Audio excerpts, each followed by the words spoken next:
A big North London derby win deserves an equally big same old Arsenal USA show. Tonight, we are joined by not another Arsenal podcast.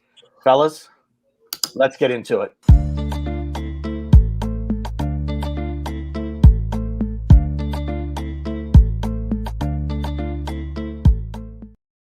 I just played the outro, didn't I? Oh, shit in the bed already. Shit in the bed already. Let's try that again.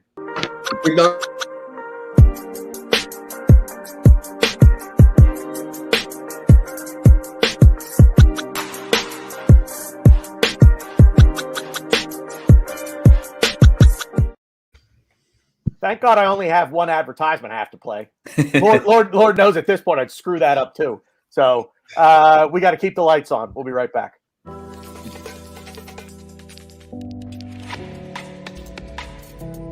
West Cork Beard Company make beard oil and beard balm for a strong, healthy, great-looking beard.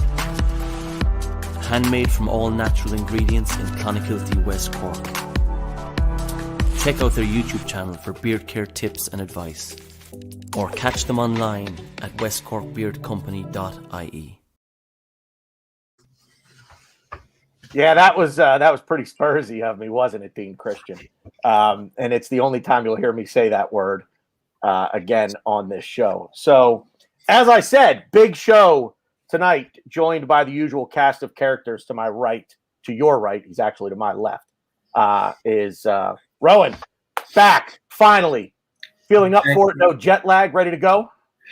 I'm chomping at the bits. I was waiting for the link today. Can't wait to, get talking. There's like extra guests on the show.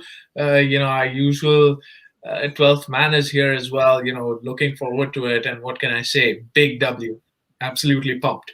Massive, massive. Below me, the one, the only Stan, the man, sporting a hat tonight. I'm not sure what the hat's all about other than just more Arsenal gear. I don't hate it. I just felt like putting a cap on tonight, but you know what? It's really nice to welcome our extra guests here on the show tonight, and I'm really looking forward to gloating over the result from the match that's just gone with these good fellows. It does kind of suck that there aren't going to be any Scum fans watching, or at least getting involved in the chat. And I don't know, maybe there are. If you're a shit stain fan out there, drop us a comment and let us know. So if they were, well, they're not going to say anything now, right?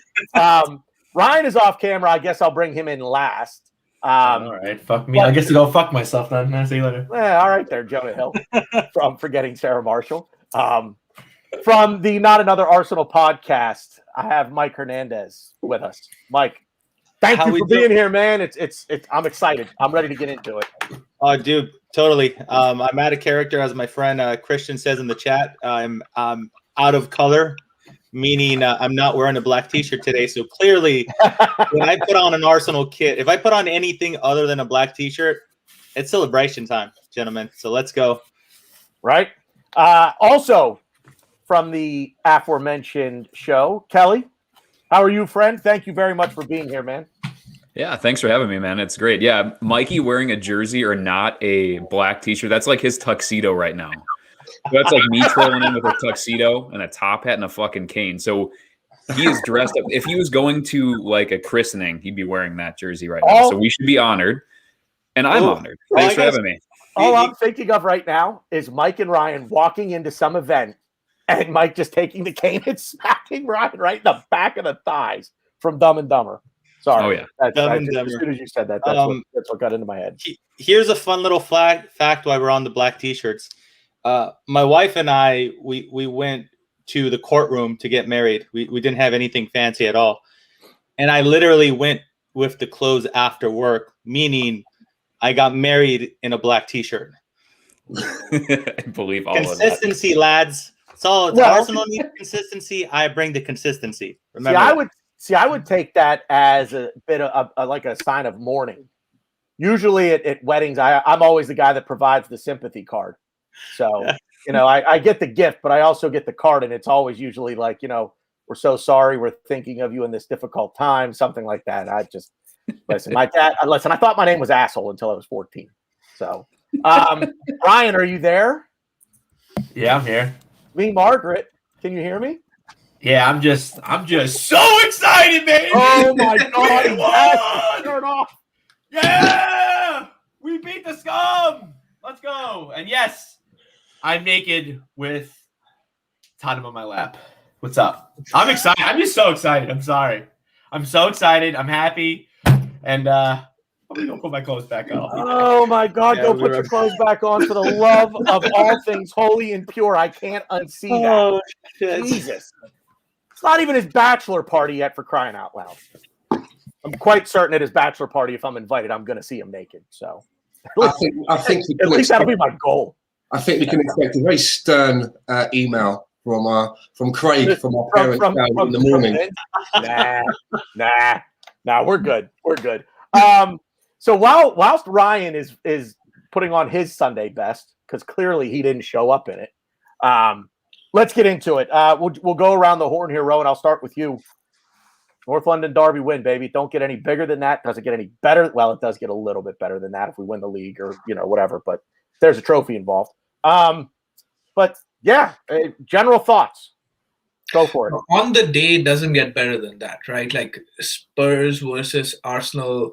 You forget about the league, you forget about the positions, etc. It's bragging rights. It's and it's uncharted territory for me for a few years, right? Because I started supporting the team when, I think for all of us, Arsenal's been on the top, the whole time, right? And the last few years, Spurs have sort of, tried to claim that they are the better team, which, in terms of the team, the 11, they might have been, and that's what has been shown in the league table over the last couple of years. But they're not a bigger club than us, and we slapped them up. You know what? Like my real thoughts of when that game started, and even before it became 1-0, and shortly after that, I was like, it doesn't matter. Of course, I'd like to win. But the way that they play like a small team. They play like a team who's never going to. They can win individual matches like that, but they can't win the league. They're just not there.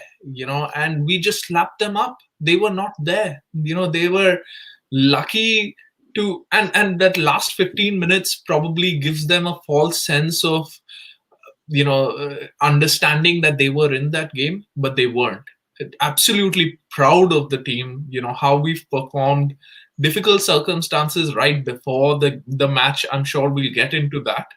But all in all, everybody showed character. Everybody had a top performance. We're gonna pick out our players also who stood out, but I would think that nobody had a below par performance. Nobody was a passenger in the team, and that's what we can do. We slap them up. That's a good point. Absolutely excited. I record a lot of these matches. Every time there's a match playing, I record them so that I can watch them later. But most of the times it's quite drab. We've lost, we've drawn, so I end up just deleting it. But this one's for the archives. I'm just going to keep this one. Absolutely. Real quick before we keep going around the horn, Stan, do me a favor, shout out the chat for us. I forgot to. Right, let's have a look who's coming tonight. Obviously, we've got Don't Waste the Tweet. Gary's in there moderating. Oh, yeah, Gary. Yes, I'm so sorry. Lone Star London, I think he's from Texas, right? Has joined us yet again. Sam, all the way from Norway's in there. Sebastian Vrod, Dean Christian. Tony Turner, big shout out to Tony Turner. Don't forget, everyone, dig deep, put a $5 in the pot so we can get Tony a brand new peg. We've also got Rex the Gex. Dave's in there. All right, Dave, thanks for coming in, mate. Football with Brownie, obviously. The closet gooner. He's always going to be in the chat box, isn't he? And and I think that's it for the moment. Oh, yeah, and also as well, how could I forget Big Steve? Big Steve. Oh, yeah, he just came in. There he is. Yeah. Mike, over to you. Thoughts on the game? Lovely, dude. Just absolutely lovely. You know, I had a small hunch. I was telling the fellas and our DM groups if we saw Rowe play a few minutes in Europa League, I was just convinced that we are going to see him play. So leading up to the game, I was like, dude, how lovely would it be to see both Rowe and Udegaard play? Because we're just like next level offensive threat when they both play. And the fact that it happened and I saw the lineup, and prior to all the extra drama that came along with the story about Alba, when Lacazette started, I didn't really think much of it. I just thought, oh, this is tactical. Maybe he's just saving Alba's pace for later on in the game. So even with Lacazette in there, and I know it's kind of controversial to say I was okay not seeing Aubameyang start, but I saw the lineup and I'm like, there's the lineup. You know, that we got strong players in every single position. We had our back four that arguably most people were calling, right? Everybody, there's no doubt about Tierney, no doubt about Gabriel. Maybe you can make a small argument about, you know, Rob Holding instead of Luis. I know some fans feel that way as far as a right center back. And then Cedric, which I think a lot of us have been calling out for just based on his performances. So, dude, we humiliated them. You know, something that I focus a little bit more is on XG nowadays. I kind of like to look at the numbers and, you know, chances created and all that. And it just, Spurs have kind of been getting away with murder in the sense that they've been greatly outperforming their actual chances. And we've been kind of underperforming our chances against multiple teams. So it finally happened. You know, it was the final, the straw that broke the camel's back. It finally happened where we created the chances, we got the shots, and we dominated the Fox and we beat them. So a beautiful thing. You know, you're talking about XG and whatnot. Literally at that point in time, throughout the first 45 minutes, they managed one shot, one goal, you know, and as much as was it Keown that said it was a Rubino that Lamela scored, it was just a trick shot last minute. I can't shoot with my right foot, and it fucking went in. And you know, it's not, they're trying to qualify it as a, you know, best goal or top 5 goal. I'm not having it, lads. I'm sorry. You guys got zero to give up after this game. You got put down pretty bad. Yeah, it's it's a hell of a goal, and kudos to him. Whatever, nice, but you lost the game. You got to give them some credit here. They're going to make a DVD about it. They're going to probably celebrate it after. They probably did. They probably took a group picture with, you know, Lamela in the middle, holding his boots up like a certain somebody when he scored, his 200th goal or something. They're all, buddy. So let him have that little victory. You know, let him make a DVD about it. It won't be a DVD. They'll probably stretch a box set out of it. Yeah. Season 1, season 2, season 3. Love it, dude. Ryan, thoughts? Go ahead. We'll just, like I said, go around the whole. It's exciting. I messaged a bunch of groups that I was in, and I was very not feeling it. I was happy I was at work. I missed the game live. I was like, yeah, I'm not feeling good. It's, you know, this is a big game, and I was very very pessimistic, and I said it, I think, on, you know, a few different podcasts. But yeah, I saw the score. I was like, holy shit, I gotta watch this game when I get home. I can't wait to get home now. It was awesome, and it was funny because, kind of going back to what Mike said, I actually wanted Mari to start. I wanted to be Mari and Gabriel, but whatever. Luis is Luis. I think Holding would have been terrible for this game. I think Holding, Eric who? But yeah, I think that I think Holding would have been really bad for this game, and Luis just has a mistake in him, and I think this is the game where I was like convinced he was gonna kick air, and Son would have, you know, fell from the halfway point into the box, and we would have conceded a penalty. But yeah, and then to the Lacazette thing, I actually looked a lot. Again, I'm contrasting Mike a little here. I very much looked into it because when you look at the 11 on paper, you go, you're not going to have your captain start for the North London Derby, probably the most important game this season, regardless of who's in what position. It's probably the most important game of the season. You're not going to have your captain, you know. Obviously, there's debate if he, you know, is our captain, but he is. He wears the armband week in, week out. And it just was strange to me. I preferred Lacazette. I actually was kind of happy Lacazette started, but just the fact that like our captain's on the bench for the North London Derby just didn't make any sense to me. And then obviously, I'm sure we'll get to it later. But yeah, things did come out and things did happen. But yeah, I just think it was a great win. And like Rohan said, I don't think really they didn't really have any passengers. Everyone played well. In my opinion, I mean, maybe we'll get into it later, which we might. But I think for me, probably the worst player for us, you could say probably Lacazette because he probably should have had like 4 or 5 goals. But I think what he does and what he does for the team and what he did for us, he unlocked Odegaard, he unlocked ESR, and he allowed them to run around and kind of almost be that, that pinwheel of death that I've been talking about.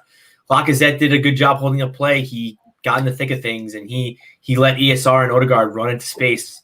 And for ESR, for us, that was big because if Aubameyang was there, Aubameyang and ESR could be, potentially running to the same spaces because ESR's on the left. So that was something that I was nervous about. I mean, having ESR, Odegaard, and Aubameyang start, I'm just not the biggest fan of it. But yeah, I mean, I'm just happy we got 3 points, and we're looking pretty good for the Olympiacos game. Knock on wood, and hopefully there'll be more to celebrate. Yeah, Kelly, on to you. For this one, this was great. I think from top to bottom, up until the last 15 minutes of nervous, squeaky butt death that we went into. This was something like the actualization of the Arteta ascendancy and what he's been trying to build, and the comeuppance of the Jose Mourinho negative tactics spiral with Spurs. So in a perfect world, we're looking back at this 6 to 9 months from now, and we're going to see this as Arsenal on the uptick and Spurs on the downtick, and we're just crossing paths in kind of mid-table as we're going up and they're going down. Everything that we've been building positively has led up to this. I mean, we've evolved into this being the preferred center back pairing, going long balls into the channels, inverted wingers that are playing as inverted 10s, going out and getting Odegaard and bringing him in and bringing him into our patterns of play, figuring out your right back for the major games, who's going to sit back a little bit more and kind of complement the players around him. This was kind of the Pepe coming in at halftime and making a huge impact on the right-hand side. For our attacking players, but we were all over them. We were fucking burying them in that first 45 to 60 to 70. We fucking killed these guys, and it took an unbelievably lucky but incredibly executed skill on a single shot in the first half for them to even be in touching distance. Gabriel destroyed Kane, which led to his lashing out later. Our central midfield dominated. We were in a position where we were running roughshod in a way up that left wing that they couldn't handle it. They could not stick with Smith Rowe. Doherty looked like a League One center back playing right back out there. This was what we wanted to see in the biggest game. This is everything that we would have wanted besides what makes the difference between us being a top 4 contender and us being kind of ensconced in that mid-table up tier, which is simply finishing. And we'll get to Aubameyang certainly later on. And again, I would argue too, Ryan, that unintentionally, I think Lacazette's tendency to drop deep and sucking in and kind of Spurs' desire to follow him put a bunch of open spaces in the channels behind him. So it would have played out maybe a little bit different had Aubameyang went, but just watching Mourinho and his smug fucking face sit back and think that they were going to nick it, and then Son pops a hamstring, and it's done. You can't do that because they tried to fucking go up and around the corner. They tried to do the same thing that they do to nick wins and go and just basically sit back and compact and then score a low percentage chance early and then sit on it, or score a couple of them early and then having it turn into a counterattack derby. It was done. We killed it. We were all over tactics. Mourinho looked like an absolute mug. They looked slow. They looked tired. They looked old. And we looked young, fresh, and full of great ideas. And it's really, really great to see. And again, I'm hoping that we remember this as the linchpin, as we are going up, they are going down, and then we get to laugh at Mourinho at the beginning of next year when he's fired in like November. That'd be great. And a good thing too to even add on to the Lacazette thing. David Sanchez is known to be a guy who just needs to do something. He can't just stay with his line. He can't just stay and play as like the last line of defense. He has to be following somebody. He's ball watching. He's always doing really, in my opinion, really dumb shit. And it just so happened we had Lacazette, like Kelly said perfectly. Just bring him in, suck him back, and Dave's like, "Oh yeah, I'll come. Yeah, that's cool." And then boom, just it's and unlocked so much. and that was my best David Sanchez impression I will ever get. I will take lessons from Stan, I promise, but that's my David Sanchez impression. Stan, speaking of impersonation lessons, what did you think of the what did you think overall on the game on Sunday? You know what? This was going into this one. I was really nervous. When it got to like Friday, it was like Christmas in 2 days. You know, Christmas is coming. You can't sleep at night. Do you know what I mean? I was pacing around. My missus knew what was going down. I was extremely nervous going into this one because Mikel Arteta's done a few things already in his career that he's probably ticked off. He's won himself an FA Cup. You know, he's beaten a lot of the big teams out there, but he's not been able to put a scratch against Mourinho's name yet. And that was the one thing that I thought that if he can do that, it's going to give him a little bit more credit in the bank with the fan base. It's the one thing, you know, if you can beat Spurs, especially one that's led by Mourinho, then that's going to give you a couple of months of more love, right?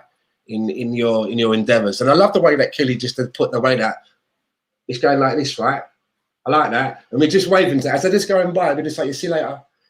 I like that. Things are just beginning to change. But what I liked about the game, David Luiz, a player that that I'm not particularly fond of, the way that he was working the ball out to the channels, the way that both of the centre backs were sometimes starting the play, the pressing. I mean, I felt for Doherty. I mean, the guy. I heard that he's a Gooner, right? He actually supports Arsenal, and I mean, the amount of times that he was just left on his own to tackle to take on 2 people. You know, Odegaard dropping back into the midfield to give us sometimes 4 in the middle of the field. The defence, Tierney running up on the left and then everybody shifting to a back 3. It's beginning to look like a plan. It's beginning to look like that. A structure, as much as people will talk about Unai Emery and his 22-run games, I mean, I'm no analyst or tactical person, but there were times when I just didn't have a clue what was going on. But that game against Tottenham, Stan, neither did he. Yeah, probably not. But I'm beginning to see now, little bits of how this team is supposed to be playing and how Mikel wants them to play. That's basically all I'm going to say about it. I'm ecstatic that this for me, this is the biggest game of the season when we play them. And I'm one of those rare Arsenal specimens that I actually have a lot of friends that are Tottenham friends. I don't know how I've collected them. I don't know why they're attracted to me, but I have some very close friends of mine, but they're spuds. That's the way it is, right? So, yeah, my thumbs are kind of like, I've worn, like the skin down on my thumbs, where I've been just like texting them gifs and memes for the past 3 days. So I'm in good spirits. You're like Stanley Seven Thumbs over there or something. That's the one. Yeah, I don't know. Something like that. Mike, go ahead. Yeah, no, that's brilliant, dude, that you brought up the defense. So I always like to kind of nitpick at individual performances when we're on the pod. And, I normally give free range for people to kind of just pick and go. But, Tanner, I'm keeping with what Stan said, talking about defense. So I know Luis kind of splits a lot of opinions, but it's kind of hard to say he's not playing overall way better than he does mistakes, right? Even the Wolves one, you can make the argument that, listen, if you're already going into that game kind of thinking, I don't like Luis's face and I don't rate him, then you're going to blame him for that Wolves penalty, right? But if you're kind of on the fence, maybe you're feeling a little hard done for him. So here's my question to you, Tanner. What are your thoughts now, just seeing the last couple of weeks of how Luis is performing? What do you think about the alleged contract extension that might possibly be sitting on the table for him? So I'll make it quick. Before we agreed to do this little joining forces thing, I had said to Ryan, Rowan, and Stan in our group chat, I wanted you guys to pick an individual not named Kieran Tierney, Emile Smith-Rowe, or Martin Odegaard, because I just felt like it's too easy to just lay all of the accolades at their feet. So I wanted to be a little more interesting. And the reason why, and I'm glad that you mentioned his name, was because of David Luiz and his performance. So quickly, if not for the exceptional performances of the 3 players I just mentioned, David Luiz's performance could be up there on Sunday as a man of the match performance, in my opinion.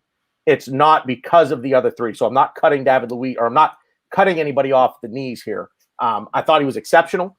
The Wolves match and the blunder there's, that I think we were all like, that's not that. What are you doing? That's ridiculous. But he has played himself now into the top pairing. We've kind of debated this all season long. Who's the top center back pairing? Right now, for me, it's David Luiz and Gabriel. And David Luiz has played his way into that top pairing. He has the mistake in him. You just, right now, I hate to say it, but you've got to kind of maybe live with that for a minute, the problem is every time he makes one of those mistakes, ball ends up in the back of the net. So the mistake is compounded by the result. Unfortunately, we never seem to be able to get away from that. So the contract extension, I'm not going to overreact to the performances of the past few weeks the past few matches from David Luiz. I'm okay with the contract extension if the money is right, if it's 1 year, and if he's not expected to be the starting main everyday center back next to Gabriel going into next season. If he's in the third pairing, I mean, maybe the second pairing, I don't really even want that. But overall, I'm okay with it. But if he's expected to be the starter next year in most of the important matches, I'm not for that. But as a depth option, I'm okay with it. So hold on real quick, Tanner. It was interesting you said how you said, oh, we kind of have to live with David Luiz as our starting center back. Not what I said. Not what I said. Say what you said because I still have something to say about it. So repeat what you said. You don't have to live with him as the starter because he doesn't have to be the starter. Okay. We don't. I don't. Probably that's you're calling me out. Oh shit! Yeah. I mean, but think about it. I mean, but we're never happy. We're never happy. It's always, oh my God, he stinks. Look, he just made another mistake. He makes one mistake in 2 months. But it's, oh my God, look, that's why I can't start. There it is. So it's always the overreaction. He's played well. He has. I'll be honest. I don't know how Rob Holding played himself out of this role. If I'm being 100% honest, because I think he's been, by and large, one of the best center back of the season. He's played more than Pablo Marie. That's why I'm saying that. But at there this was point, a comment. Sorry, Tanner. There was a comment by, I think it was Dave. It was really early on in the podcast where he kind of mentioned just casually. Anybody noticed that Holding hasn't played since he got out? I did see that. And if that's the reason, it's like, man, is that all it takes now to play yourself out of the lineup? But I think it's one of those things where it's the other things that David Luiz can still do, and so we're seeing it's not full Man City light, but we're seeing a priority put on technical players, and what Luiz still does, and what still does, I would even argue is one of the best center backs in the entire league at this, is he plays a hell of a cross-field and channel ball, and when we attack those channels with our fullbacks ad nauseum, and that's so important. And for all of Holding's attributes, he is a good old-fashioned English center back. He is a robust, strong, generally up until the Sterling moment, generally very good in the air center back. But we're seeing that he prioritizes, and Arteta will prioritize. He will take the risks, and he will take the risk, especially when Luiz tends to be a little bit more locked in these big games, cup finals, cup semifinals against big teams. He tends to have bigger games, and it's because when he's focused, he's still a very good man-to-man defender. But even when he's not focused, he's a tremendous distributor of the ball. And as long as he doesn't just turn the ball and kick the ball into his own net, which he can do, which is terrible, as Ryan's going to rightfully bring up, he can do some things that are still extraordinarily rare, even in this day and age for center backs. And I think Arteta prioritizes that. And especially when he's got a kind of a bouncer with him, like Gabriel can be, a guy who is going to be one of the fastest, biggest, strongest center backs who's dominant aerially, it frees up Luiz to do a little less banging and a little bit more tap dancing. So I think that's probably why too. And to be fair, Kelly kind of shut my whole argument up because, and I agree with him. My point, a lot. I know. So my point to Tanner was that you didn't say it, but essentially you're like, oh well, David Luiz is, he played himself into the center back, and like we kind of have to deal with it, and he's really good, but like we have Mari and Holding, who I think have been studs. I think they haven't done too much wrong. Holding a couple things here and there. I mean, I'll chalk it up to Bellerin, but that's another conversation completely. But Kelly, of course, in his infinite wisdom, David Luiz's long ball is outstanding. And let's not forget, David Luiz has won almost every trophy there is. So he's obviously doing something right. Like as much as we don't like him and don't rate him for our club, and I might be in that boat. I'm kind of tipping out a little bit, but he's won it all. He's won everything. So I mean, I think it's something that he's doing that's helping us, helping his teams, succeed. And there's also a thing that people don't talk about. I know people don't. Yeah, I thank you, Dean. There's also another thing that people I think don't bring up enough about David Luiz is his leadership off the pitch and probably on the pitch too. If you see, at halftime when he's walking down the tunnel, he's always talking to a player. Usually it's a younger player. All the players are saying that the first person to welcome them to the club is David Luiz. So, and the young players all say, "Hey, David Luiz is always helping me, get accustomed to the team and all that stuff." And this is a player that's, he's one of our newer players, if you consider, with signings and everything like that. So it's definitely good to see. And it's something that we've been kind of searching for a while, trying to instill a culture and a leadership mentality. We obviously tried it with Cam. I just thought of him the other day. He was in an article. He's now a watchmaker, but Liechtensteiner, that's people slate that, but we brought him in for a reason. And it obviously didn't work out because, now he's making nice fancy washes, which good for him, But I think David Luiz has kind of hit a little something with our club and with our culture. And he's slowly turning things around. Now, his mistake, though, that's still a heavy price to pay. And that's still something that always weighs in the back of my mind when I'm judging him, when I see him, in the starting 11. Awesome. Yeah. So I'll echo what Ryan and Shady said. Ryan in the pod and Shady said in the group. As far as the leadership goes, if you guys saw, after the game, they actually interviewed him and they asked him, hey, what was going on the last 10 minutes? And he kind of pointed out to a very young squad that was still very ramped up in the holy shit, we're winning the North London Derby mode. And if you guys rewatch the game, one thing that kind of stood out to me is it's Luis that was kind of barking at a lot of people, followed up by Xhaka, saying, dude, chill the hell out. You're losing your head. So I guess between talking about leadership and mistakes, this segue perfectly to our next player that I would like to ask Rohan about, Xhaka. So talking about splitting opinions, this man really knows how to do it, right? Oh yeah. I'm sorry, Ryan. I forgot to say earmuffs. So look, overall, another impressive performance. He's one of those individuals where you're like, hey, 1 minute you love him, another next minute, or like Ryan, consistently don't like him.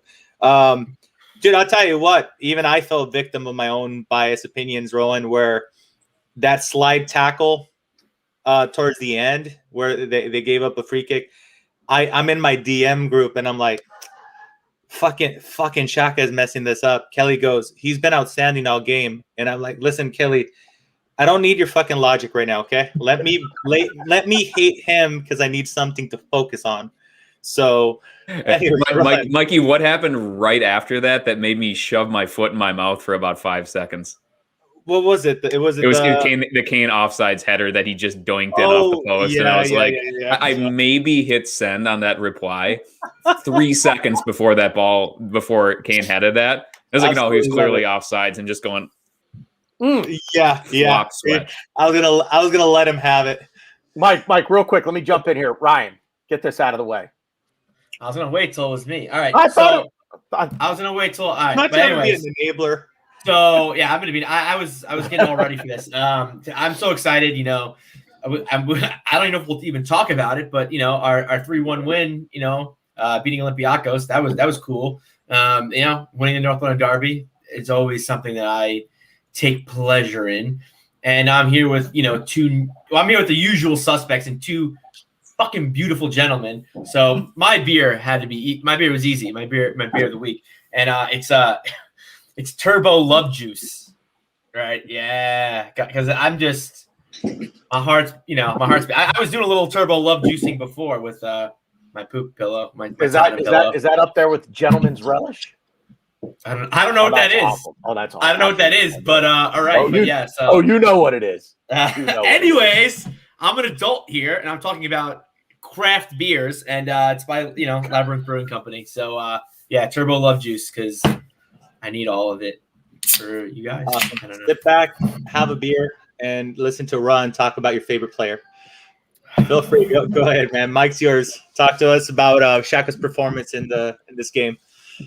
So, you know what, like the first thing was that rightly pointed out for David Luiz, right? Like that his leadership, and especially shouting at Partey, what he did, that was required. And similar set of leadership skills has been shown by Xhaka again and again. And there was this question, like Tanner mentioned, who was going to be a man of the match if it wasn't for these three. And for me, it would have been Xhaka. He had a solid game. He had 3 tackles, 3 interceptions. He was spraying the ball out. He was playing the ball forward. He was a leader. And between Partey and him, he was the better midfielder in that game. He kept his focus. He kept on, taking the team forward. I think there was nothing wrong with it. And, it's really, he has this curse, right? Like it was actually Partey who gave up the ball and he had to foul the player behind. And as soon as that foul went, which subsequently led to the goal, which was offside, but as soon as that foul was made, I was just like, you know what? This is Xhaka's luck that they're going to turn this in now, and somehow it's going to become Xhaka's luck. This is what's going to happen. And that did happen. And I was just like, oh, shit. Like, I mean, the guy needs a break, right? Like, I mean, he needs a break in life, in the sense that I'm not saying that he is the answer, because he's clearly not. He needs to be replaced. It's too important a position that he plays in, and he generally is too slow for that position. But when he does get it right, we have to turn up, and at the end of it, he is an Arsenal player, right? Like, he does wear the jersey for our club, and all He throws it away. Oh, jeez. I'm sorry. I'm not gonna forget you like that. I know. And shout out to Craig, the host of the lovely Same Old Arsenal UK version, which is a great show. Everyone should check out. But granted, I'm not harping on it, and people harp on it even when he has a good game. Because I'll be honest, he had a good game. I think his problem is there's Xhaka the player for Arsenal, and there's Xhaka the person. Xhaka the person is like, or I guess you'd say maybe personality or ego. I don't know, probably personality better. When his ego comes out, he's terrible. He gets in his own way. He holds people's throats. He throws the armband. He does really dumb things. But him as a player, I don't think he's as bad as even I make him out to be. But the problem is his personality is a part of him. He's always going to have his personality wherever he goes. That's just him. That's what he's going to do. And especially in games where things are tight, things aren't going the way he wants them to go. What was it? Earlier this season, Burnley, boom, gets sent off. And I mean, you say even Burnley in the second fixture, So, I mean, it's a fine line he needs to walk, and I'm going to be there yelling at him every step of the way and having him toe that line. But it's just difficult, and I think at the end of the day, because he isn't playing bad. I'm not going to say he's the best player. I know people are saying that he's been our best most consistent player. I'm not. I won't. I don't agree. I don't think he is. But he's playing very well for us. He's doing a good job, and simple as we still need an upgrade. It's not like, oh, like you're playing so well even though you did things, and it's like, you do something once, shame on you. You do it again, like throwing the armband on the shirt. Yeah, I keep bringing it up. Do it once, shame on you. You do it twice, shame on me. Because God forbid, what if he does something like that again? I'm not going to be the one that's going to be like, I told you so, because he has it in him, and that's not something that I want to represent my club. He's great. And that's like people, sorry to bring this up just because it popped into my head, Mike, but I know a few Milan fans that don't want Zlatan anywhere near the club anymore just because of the things he's done. Yeah, I know it's a little bit more of outside football, but the things he's done, the things he's said to other players in the field, you don't want that player, representing your team. As good as And let's be real. I would hope everyone can agree with me that Zlatan is a better footballer than Granit Xhaka. So it's just a tough, because to me, I worry about my club first. And if anyone disrespects my club, I'm always going to be on the forefront. I'm always going to be like, no. I'm not. It's not something I'm just going to, oh, he's playing well, so yeah, forget about it. You're good. You have, as people say, you have credits in the bank, which I to an extent, I always in the back of my head use that, but I don't agree with that. And I don't think that's something that we should, as a club such as Arsenal, really, use and exacerbate.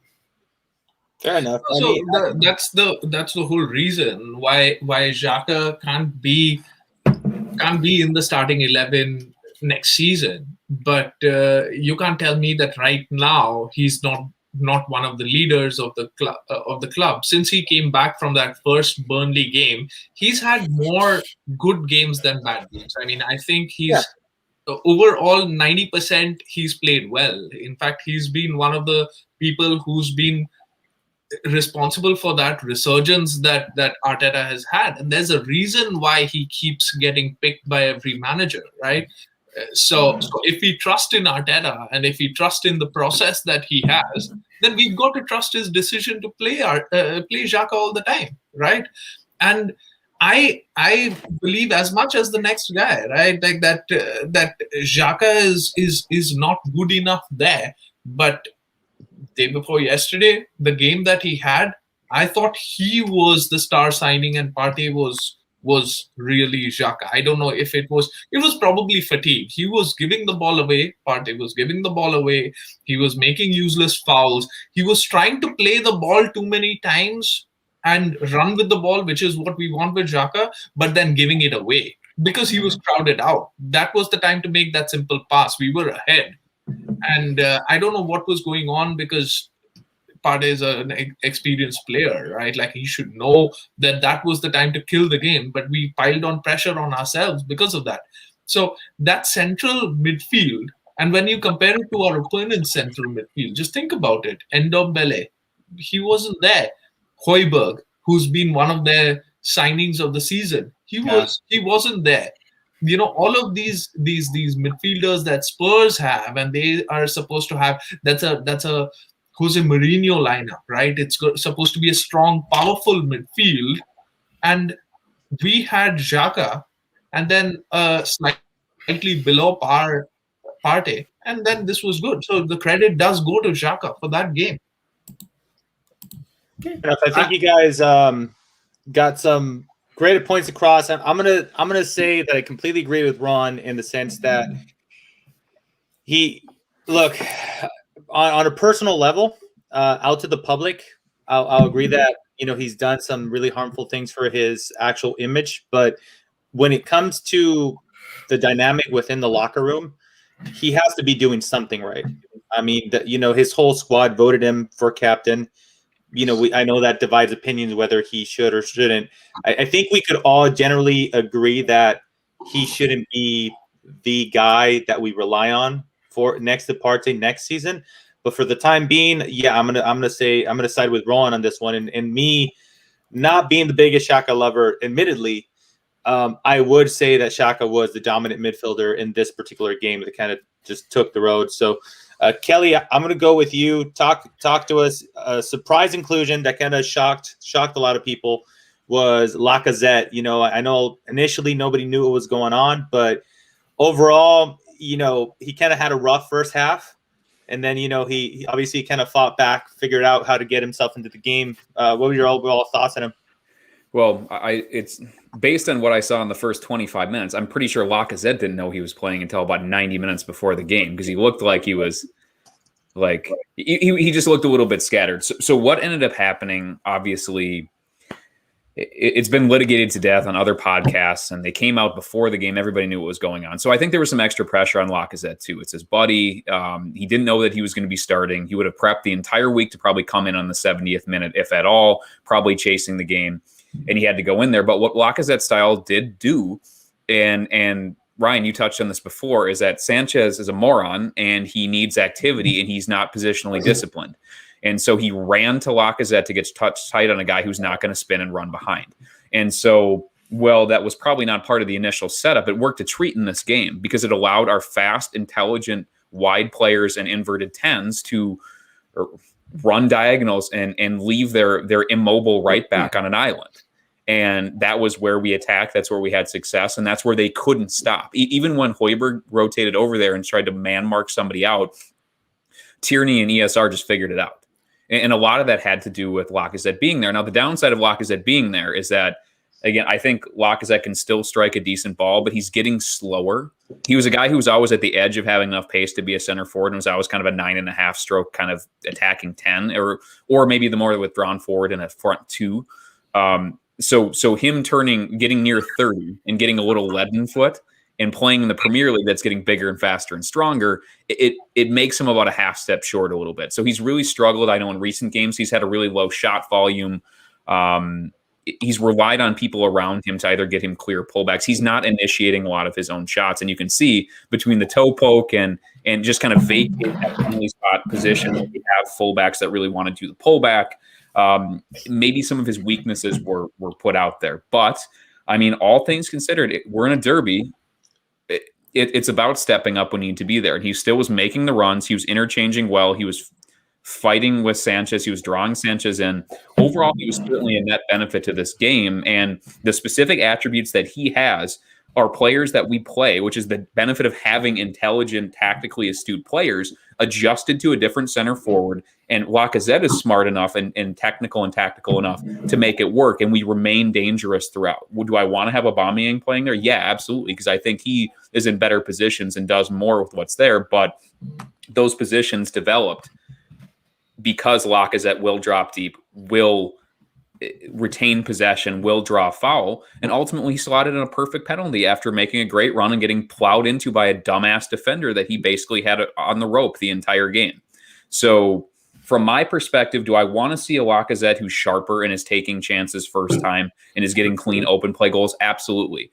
But in lieu of that, he's still going to be the guy that can step up there, draw the penalty, remain dangerous, include other players, keep our patterns of play solid, and leather in an unstoppable penalty in the derby. And let's not forget, Aubameyang missed a penalty in the derby that ultimately cost us top 4. And that is a big deal. And Lacazette, did anybody have any doubt that Lacazette was bearing that penalty? Did anybody? None.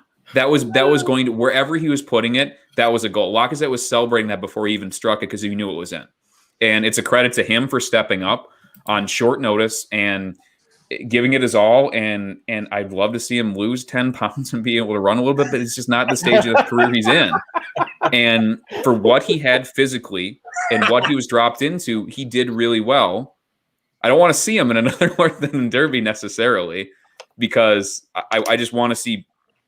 I don't like fluffing lines, but honestly, from the situation that he was put in, the performance that he put in, I mean, he's a warrior, and he'll always get in there, and he'll always, if he gets that penalty, he's always going to make it count, and he won the game. So credit to him, and he can wear this. I don't think he's going to have to buy any drinks if he kicks around North London after his retirement tour of the French League here coming up in a couple of years. And I also think we now know, like, that's the kind of player we need. And I'm sorry, Rohan, I do think Aubameyang is a better player. I think Aubameyang is a better player than Lacazette, but I think Lacazette is the type of player we need more than Aubameyang, if that makes any sense. Could not disagree with that statement more. So you think if we had Aubameyang, we would have played a lot better? I think Aubameyang's a better striker than Lacazette. I think Lacazette's a better overall player. I think Lacazette, the type of striker he is, he's what we need. The type of striker he is the type we need someone who holds up play, links up well, gives openings to ESR and Odegaard. Aubameyang doesn't do that. Aubameyang in a different system is the better fit in a system that fits him better. That's what I said. Mikey, Andre Silva. You're just kind of agreeing with me, but thanks, Tanner. Appreciate it. We're Kelly and I we're plotting a plan to bring Andre Silva, ex-Arsenal, ex-Milan player. He's now in Germany. That's our striker that's going to come through next season. We sent Mavropanos and Guendouzi over there just to play against them, just to scout them a little bit. Our podcast has a lot of influence, guys. I don't think you quite understand. Everybody's got to follow us because we have influence with the players that Arteta does not want, which means that is very definitely important what people. we believe. 100%. Yes. Stan, sir, this man can't go without getting his praise. Gabriel, you know, he was when we first signed him, right? Everybody thought Gabriel Saliba. Some people even thought Saliba might get ahead of him. Gabriel hit the floor running. Like, this league made no difference to him. He got COVID. He got, you know, you could arguably see he had a physical setback for like a month or so. But he bounced back freaking brilliantly. So what do you think about Gabriel now that he's back in full form? How hard is it going to be for Mari to get back in? Just before I touch on Gabriel, there's a few players that some of the panel have kind of spoken about. David Luiz. I mean, you kind of mentioned about the David Luiz contract. It's talk like that keeps me awake at night. You know, as good as some of the games that he does have, and there's three players that are in that team: David Luiz, Granit Xhaka, and Lacazette. They all had a great game in the North London derby. But moving forward, for me, the biggest problem with this Arsenal team, for me, if I was going to say, if someone asked me, okay, what is the problem? It's inconsistency. And right throughout the spine of that team, there are three players there that are inconsistent. And it's all well and good that they had a good game on Saturday. But every time I see those players in the starting lineup, for me, it's a roll of the dice. Until I see the game unfold for about 15 or 20 minutes, I'm not sure what I'm actually going to get because of the inconsistency. And David Luiz is not somebody that I want to be mentoring our younger players. He just isn't. For all of the good things that he does on the pitch, and I know that he's won everything in the game, the inconsistencies, if he was it 3 or 4 penalties and the sending offs, if you say that he's in a season he can cost you 3 or 4 games, that's about 12 points. It doesn't matter how good he is at spraying the ball out to the sides if he's actually going to lose you games. The same for me can be said about Xhaka as well. Lacazette, sometimes to me, he looks like he's wearing a deep sea diver's outfit and then big ones with the big metal head, with the big boots on, running through treacle.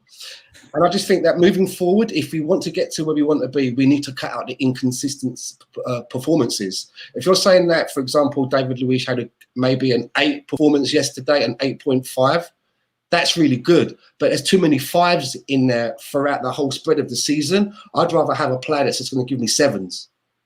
At least it's going to be more consistent and something to work with rather than being up and down, up and down. And when they're up and down like the way that some of our players are, my heart just can't take it. I'm not a young spring chicken anymore, you know. I'm heading into my mid-50s now, right? I can't take that kind of a stress. But on a positive, you asked me to mention Gabriel. He's a player that I think the money that we spent there has been very well spent. And if you look at the back four from the last game, I was thinking to myself, I wonder if Kieran Tierney's taking Portuguese lessons, because everybody else in that lineup was either Brazilian or Portuguese, right? And they all speak that language. Gabriel, what was it, 3 or 4 games for us, man of the match before he got his COVID, his bout of COVID. He was a little bit slow to bounce back after the COVID, but that's understandable. But it's fair to say that he may not have been the man of the match in the North London derby, but that header, when that happened, I looked at my missus and I just said, I think he might have just saved our bacon. That was the difference, I think, of us winning that and coming out with a draw. And then the one that he scored in the previous game, he hit that ball so hard with his head. Apparently, I'm hearing that football is now in counselling twice a week because of the pain that it had to suffer. And I think on the other side of the ball, you can still see Gabriel's face where it came through. He hit it with such force, right? Very pleased. And I would love to see him. As much as we're saying get a partner for Xhaka, and I really hope that is the case. I really do hope that we do invest on buying a partner for Xhaka, because for many years, a lot of people were saying that we never went out and replaced Vieira. There was something missing in our midfield. And now that it looks like that we've done that with the 50 million that we've spent on Thomas Partey, I hope it's not going to be the other way now, where we've replaced that Vieira kind of a role, but we've not got anyone to accompany him. And it's going to be left with someone like Granit Xhaka, who for me, I don't mind him being a squad player at best, but I honestly, and I've been saying it since pre-season, before the season started, for me, El Iniesta would be, for what we have, El Iniesta is the one that I would prefer to see in the lineup on a regular basis over Granit Xhaka. But obviously there's these managers that they come into Arsenal, they love Xhaka, they keep picking him. There's obviously something about this guy that I'm not seeing. I'm not aware of it, because for me, the redemption of Granit Xhaka since that when he threw off the armband, for me, it's been the biggest fallacy ever. Should never have happened. It should have been, we should just screeched our brakes on that, and we should have taken the money from Hertha Berlin and ran when we had the chance. So someone to partner Gabriel for me, I think is what we need to work on. Is it someone that we've already got within the squad? Is it another left footer in Pablo Mari? Is it someone like a Holding? Because David Luiz ain't going to go on forever. Plus, we've got Big Bill Saliba out on loan as well. And let's not forget, we spent 28, 30 million on this guy. And it's coming up for 2 seasons now that he's not kicked a ball in anger for Arsenal. And I think that's unacceptable. We're supposed to be strapped for cash, or when we do have cash, we've got to be wise about how we distribute it. So I don't understand what's happening with Saliba. I'm sure he could be part of our squad and could be helping us in some way. And this season could have been used as his bedding in season. And I was really hoping that he was going to be the natural partner for Gabriel moving forward. But I do think that we need to address a partner for Gabriel, whether it's someone within who we're going to stick with and build a partnership with, or we invest as much as we need to do that for someone to sit alongside Thomas Partey. Yeah, good stuff, fellas. Good stuff. So probably I would say the biggest talking point outside of just the win itself coming out of Sunday. We'll get into the Aubameyang situation at the end, because I'm quite certain that we all have strong opinions on it one way or the other. But I want to talk a little bit about, and we'll kind of make it a bit of a free-for-all. Kelly, I'm going to start with you. Try not to talk over one another, obviously, but jump in with, yeah, right. As Ryan is the one that laughs at this, yeah. Right? Yeah, right. That's a good joke, Tanner. Yeah, no, right. Wait, it's kind of like, yeah. Anyway, hey, chat. I'll give you a few guesses. I'll let you guess. There's only 2 of us that are sober right now, so. As a bird, Mikey, you and me. This is my first beer, by the way. My first beer. By the way, I want to shout out real quick. Exactly. That's why you're not sober. That's why anytime you want to go, muchacho, we'll go. I promise you that. Listen, you ain't gonna touch my that's turbo beautiful. love juice, baby. The match day on Hornsey Road in London. My buddy Dan owns that place. That's where I got this from. That's amazing. Just search the match day Arsenal. He has an online shop. He ships worldwide. I got teeth, Tanner. I don't need a bottle opener. Lot of really cool stuff. Oh my god, I'm gonna fucking do it. I swear to God. That's where I draw the line, dude. Teeth, really? Nah. Yeah, man. I'm kidding. I don't do that. So, Kelly, I want to start with you, but I think one of the biggest talking points, other than the win, is Lacazette versus Aubameyang. And I know we've kind of touched on it around the horn here a little bit, but I put out an unpopular opinion, so I'll let you kind of piggyback off what I'm about to say. All right. I put out an unpopular opinion that if I would sell Aubameyang, I would keep Lacazette and I'd let him run his contract down. Couple of reasons. Number one, I think you get more for Aubameyang. I just do. Number two, I think Lacazette fits our system better. Number three, selling both is not smart because then you have to replace both, and I just don't think you can do so with the quality that we're looking for. So I would keep Lacazette, let him run his contract down, and if I could sell now, if I couldn't sell Aubameyang, I'm not saying I'd keep Lacazette as well. I would sell one. I would prefer to sell Aubameyang. So Lacazette or Aubameyang? Aubameyang. Well, Aubameyang is the only 20-goal striker, the only 20-goal player, the only 10-goal player reliably we have on our team right now. Goals win games, and we are creating a framework around him that does an awful lot of the running, ball retention, progression, and leg work without him. We are bringing in, we are playing 2 number 10s. We are playing an incredible deep lying midfielder and Thomas Partey now. We are playing high fullbacks. All of this is set up. All of this evolution, in my opinion, we have Aubameyang for 2.5 more years. He is still elite at finding pockets of space. He is still a 20+ goal a season striker on it. And I'm seeing Aubameyang mostly maintain his physical attributes that make him special, and all of his movement attributes and his tactical attributes that make him a special high-end goal scorer over the course of almost a full decade now. And I'm seeing Lacazette, who I appreciate as a very honest, hardworking player that has been largely underrated for his acumen as a footballer and his kind of generosity, let's say, moving out of the way and interplaying with different people. He seems like a great guy. He is, every time I see him play, every month another brick is getting added to his sled now. And he is not, in my opinion, I don't want to look at that guy in the last 6 months of his contract, not because I don't like him, not because I don't think he has redeeming qualities, but a Premier League, which is one of the only places now after all this COVID shit, and like we're seeing Real Madrid and Barca being like insolvent, and the French league going tits up. This is going to get bigger and stronger and faster here. And you cannot carry a guy who is 5'8" and doesn't have explosive pace, can't run, and isn't able to get off his shots anymore. That's not good. And in my opinion, Aubameyang is a character. He gets stuck in traffic. He's late to the North London Derby. Like, I get that. He is still by transcendently the best striker and goal scorer we have. And we don't have anybody else who can do that unless you're going to start starting Pepe all the time. And even Pepe has not proved it in this league that he is anything more than an 7, 8, 10 goal striker. I just don't have an answer for where the goals are going to come from. And I don't think it's realistic to move Lacazette on. I think will be a market for him. And I think he will be interested in extending his career. And he's a bright guy. I think he knows that his future is not kicking around the Premier League long term. He's going to have to go to another league where it's slowing down a little bit. And he can do some of the things that he still does very well and help a good team continue to progress. I think that's where his future lies.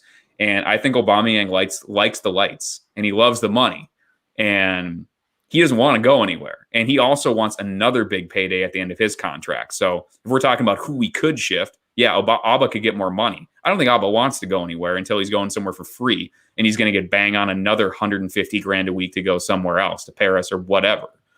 And Lacazette, I think, can go, and there will be some market for him. And I don't want to see a team like Arsenal that struggles to score goals without Aubameyang here. I don't want to see it unless you're getting, again, Andre Silva, or you're going and getting an established prime age or early prime age striker that's going to come and sit down and do it. If you're betting the farm on, like, because I really think, and we've talked about this in our pods too, like we're not going out and getting Erling Haaland. It's going to be like right, Tony. Right. It's going to be like Andre Silva is probably too expensive for us. Like that's where we're at. What is Aubameyang going to get us? 15 million. Locke is going to get us 10. These guys at the back end of their careers just aren't going to, on huge wages, aren't going to produce these huge transfer fees, and there's not enough there to liquidate and reinvest. So what are you going to do? You keep Aubameyang, you find somebody to back him up, or you pray that Martinelli is going to be a striker. But I just can't see. I get the appreciation for Lacazette. I like him as a player. He's an honest, hardworking player with a lot of good qualities. I have literally zero interest in seeing us try to score goals without Pierre-Emerick Aubameyang here next year. None, unless they pull a madness and go and spend $80 million and get some sort of elite center forward. That's my opinion, anyway. Anybody? Rowan Ob is your boy, so I mean, understand. For me, it kind of circles back to kind of what Ryan and I very, very briefly debated. Well, when I said to him, I disagreed. I think Lacazette's the better overall player. Aubameyang's the better striker.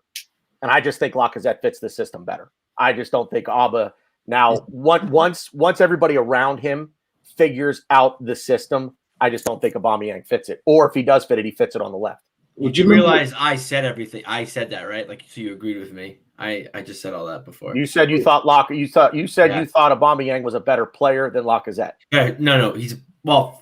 For That's like, what yeah, you and said. he's That's a why I better- disagreed, but you agree He with scores. No. I said Lacazette is better for the system. That's exactly what I said. But I said overall, if you're looking for a guy who's going to score you goals, you go to Aubameyang. You're not going to go with Lacazette. What's that meme? Like the girl, like I want to score goals. I want to score lots of goals. I want to score. Yeah. So like on a serious note, like Rohan, you could definitely take over this, but I don't remember the question. I just want to know the question so I could formulate my answer. And this and this dude wants. Go ahead, Stan. Go ahead, Stan. What did you say? Sorry, I don't remember the question, but I'll just speak anyway. No, I was just counterpointing Tanner's point. That's all. Because I'm just gonna say. I mean, you remember when we bought Lacazette? The reason, the tagline was that we were buying him to take us to the next level because Oliver Giroud, as much as we liked Ollie, he wasn't going to take us to the next level, so we had to replace him, and we replaced him with Alexander Lacazette, and he's never put up more than Giroud's numbers in the season. Yeah. So, if anything, we've regressed with Lacazette. He does some good things. He's not bad to have as a backup or to bring on if someone's injured. But yeah, I think it's time for him to, in the words of Claude, it's time to go for Lacazette, and maybe that money. And I've seen a few people in the chat box, saying, Edward from Celtic, you all know that I'm really big on him, and that's not on the bandwagon. I used to drink in the Celtic pub before lockdown over in Vancouver. He's one that I would like to put some money in. And Kelly's right. At the moment, where are we going to get someone who's going to be able to give us 20 to 25 goals a season? And that was the big thing that we were looking for. That was one of the reasons why we sold Giroud as well. We were looking for a striker to give us 20, 25 goals. He's still able to do that. For how much longer, I don't know. And my only concern is, and I'm sure we're going to come onto this in a while, if there's going to be an attitude problem that may some way impinge on what his goal output will be. But I'm sure we'll discuss that in more detail. But someone else put in the chat box that they would sell them both and start from scratch. And there is a large part of me that feels that maybe that could be the way to go, because I'm just looking at Aubameyang, and at some point a player does start to come over the other side of the hill with what you're going to be able to get out of them at some point. And I would rather us be in the stage where we're prudent about it and we move Aubameyang on before he gets over the crest of the hill to get as much as we can, and that we don't end up with someone who's on high wages and is now just become a bit part player because they're no longer able to give us what we want from them. Right. So I mean, I'd just like to sort of tie this together, right? Now, if we sell Aubameyang, we aren't getting much. 15-20 million is just not enough to get another world-class striker. He is the guy who guarantees goals. Lacazette frustrates, right? I never doubt Lacazette for his effort or for being a team player. He doesn't mind being on the bench when Aubameyang is playing. He's a great character, and he plays well. He drops in, he sacrifices himself for the team, Firmino sort of a role. But we've got so many, even in the North London derby, right? Spurs had Kane, who's arguably the best striker in the league, no bias, right? They had Kane, they had Bale, they had Son, right? They had all three of them, and then they had Moura. They had literally 4 strikers on there, and we had Lacazette. The rest of the guys are just too young, and they aren't goal scorers. And Lacazette, you can't trust him for goals. The first half, for all the praise that we've given everyone, and I don't want to be unfair or be, picking out, just looking for issues that might have been there. But this Lacazette's first half was miserable. He was missing chances left, right, and center. He was letting balls go, playing the dummy. You're the striker. You've got to hit that. Why are you leaving that? Even the penalty that he got, that was actually he completely missed the ball. I mean, in the sense that the ball went somewhere else. If there was a defender who had some brains, unlike Sanchez there, he wouldn't have given the penalty. I would have trusted that Lacazette is just not in that sort of form that I don't know, he's not seeing right or what's happening, because Lacazette for me is an instinctive striker, but he goes around and he's pulling dummies and he's trying to do everything else. And Aubameyang's not going to do that. He's going to create those goals. He's had a dry spell this season. The first time that he's had one since he's come to Arsenal in 3 years. And since then, what's he done? He played against Leeds. He got a hat-trick. He didn't play after that because we played in the Europa League. And he came back against, I don't know who, and scored a brace, the next game. So he is sort of back into the groove now. And, another thing that scares me with this let's go with all new striker sort of approach, as much as I would really want to wipe the slate and, get us back into greatness. The issue is when I see a striker that's so hyped up, like Timo Werner, come here and fail, right? He's failed miserably in the Premier League. And I'm not saying that he will not come good. He may come good later, but it's been underwhelming right now. Thiago, a great player, different position, comes into the Premier League. He's not able to perform. Liverpool fans are up in arms against him. And he's a player that I really, really rate, right? So you can't just sell guaranteed goals in the hope that we're going to build something. It's just going to be this annual thing of now we've got the defense but we don't have the offense, or the way around, which has been the case of the last 12-15 years, right? So all in all, Aubameyang is the guy who scores goals. You keep him, you get young strikers in, you train them to be the next carriers of the club. And Lacazette, thank you for your service, and I like what you've done, but like Stan said, I don't think he's been any better than Giroud. Over the last 2 seasons, I feel like whenever I see Chelsea, he's become their plan A, and he's played well for Chelsea. He's scoring bangers in Atletico Madrid.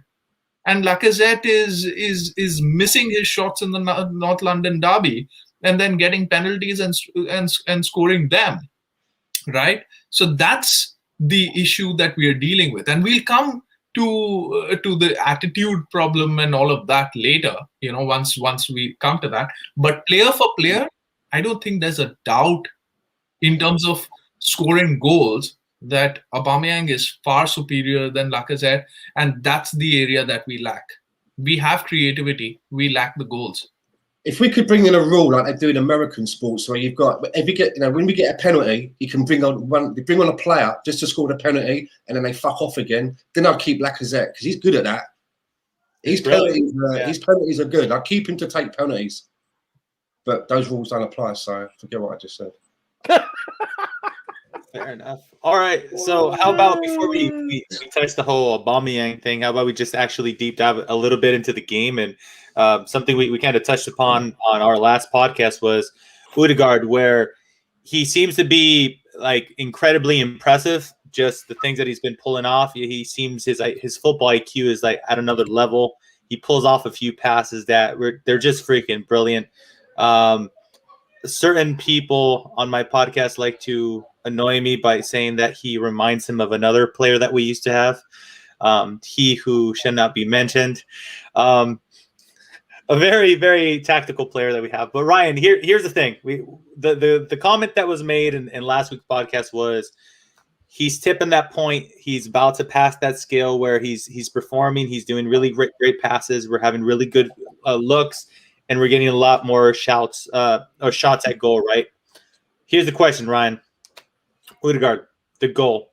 Walk us through it, because he's finally putting up stats in the form of goals and assists to add to his already brilliant performance. So Tierney from the left, I believe, if I'm not mistaken, if I remember the goal correctly. Odegaard opens up the tally, dude. Yeah, I mean, we kind of knew what we were getting with him. He makes really intelligent runs. He's an intelligent player. I don't know. And this is how much I rate ESR. I don't know if he's as intelligent as ESR. I think ESR is They're easily our two most intelligent players on the field. So why compare them? But they're easily the two most intelligent players on the field that we have at our club.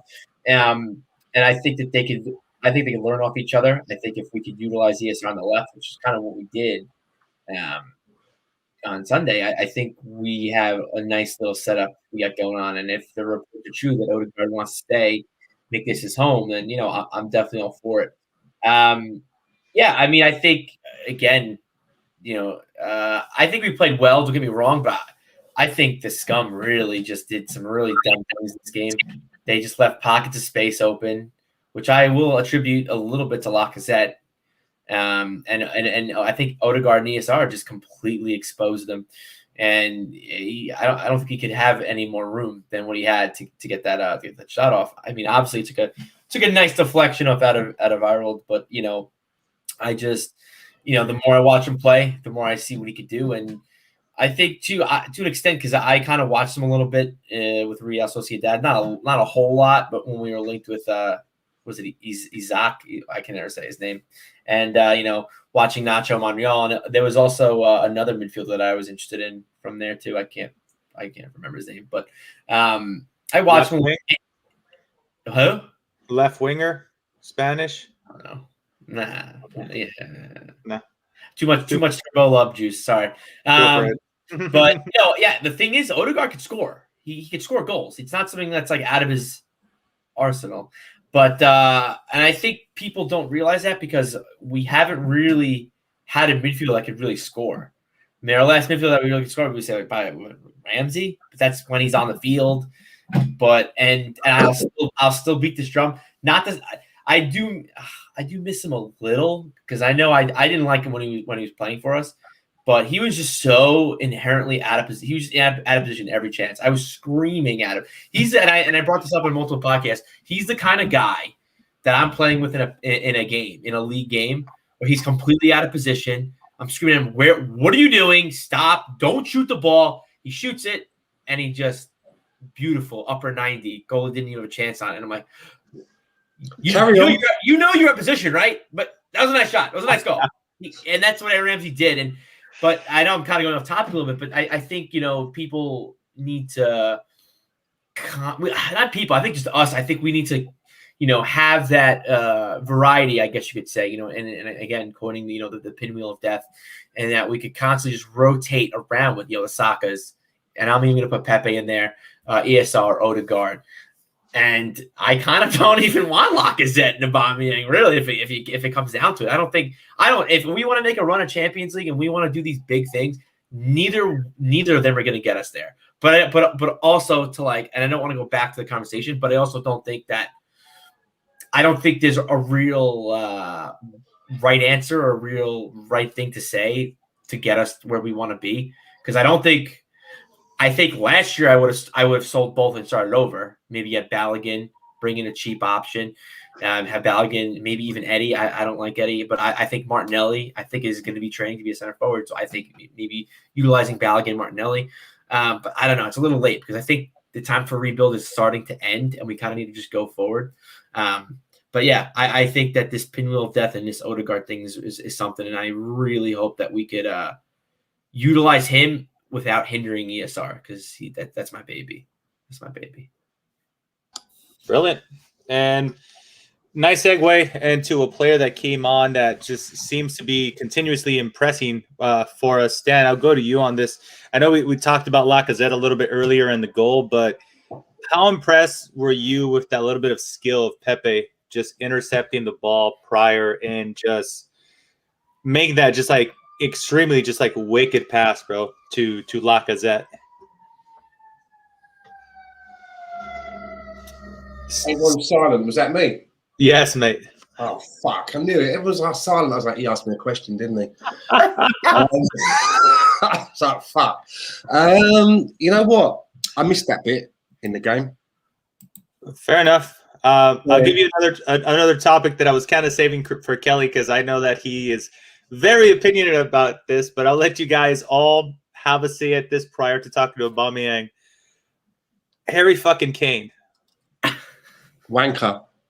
Okay, well, Stan summed that up brilliantly. Let's move on. No.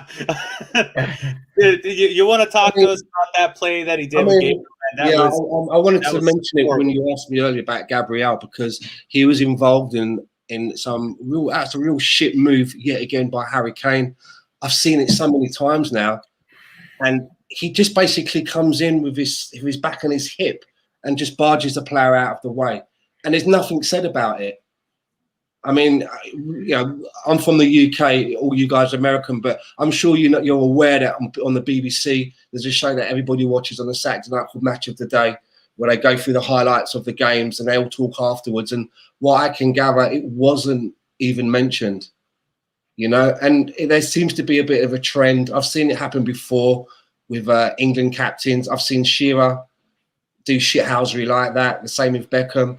And it's just pure bollocks. I mean, I'm not even into the international scene. I barely watch England friendlies or anything like that.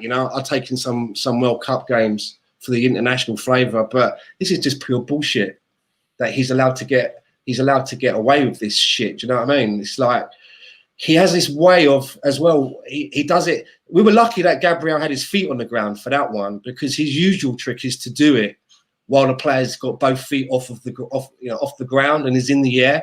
That's when he usually barges in, and that's when the damage is going to get done the worst. And it's only a matter of time, before he's going to do something, and someone is going to get hurt. And it's going to be interesting to see that when it happens. I can imagine the pundits would be, but he's not that kind of player.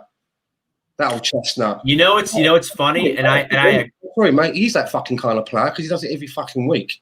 Yeah, I completely agree with you, but I don't think it's going to come to that. I think what's going to happen, and shout out to Elliot from the Arsenal Vision podcast. He said it perfectly. It's not going to happen. What happens is you're going to have someone who's doesn't play, who's not English, who's in the league, like maybe a Mitrovic or something like that, who's going to see that, and then he's going to do it. It's like, oh, if he could do it, I'm going to do it. He's going to clean Kane out completely.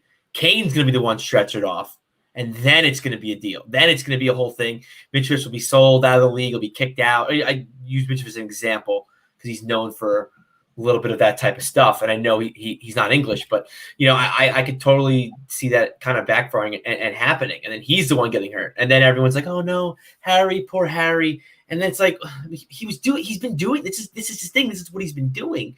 And I personally, I haven't really. I know you said it, Stan, and I've heard other people say, Shearer and Beckham have done it and stuff like that. I really haven't seen it. I haven't really paid too much attention in the Premier League when that was going on, so I can't attest to that. But so I don't know, the favoritism that the English captain gets. So it's crazy to see, crazy to hear.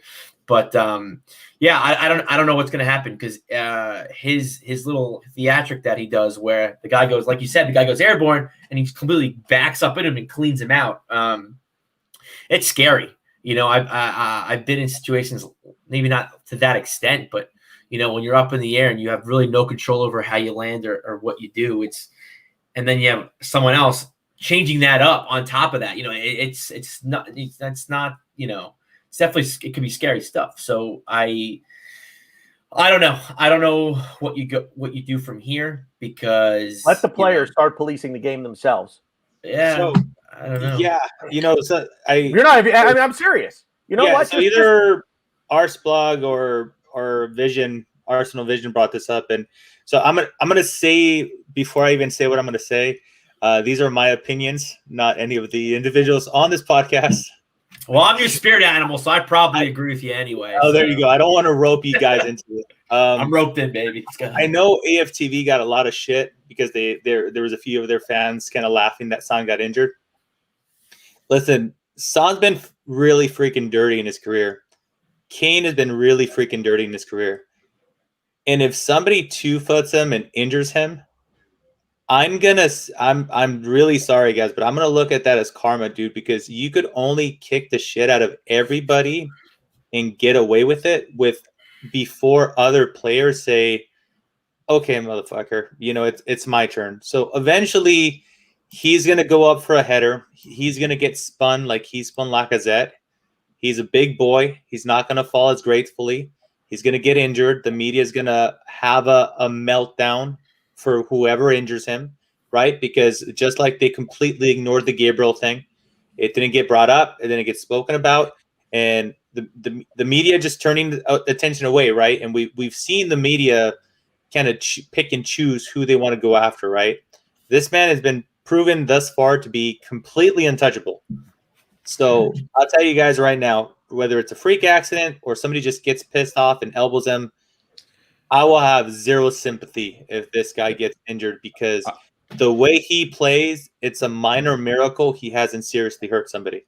On the subject of, can I just also quickly add as well, no one ever points out that, you know, it's been well documented and recorded that Harry Kane catches at least 2,500 flies every game, right?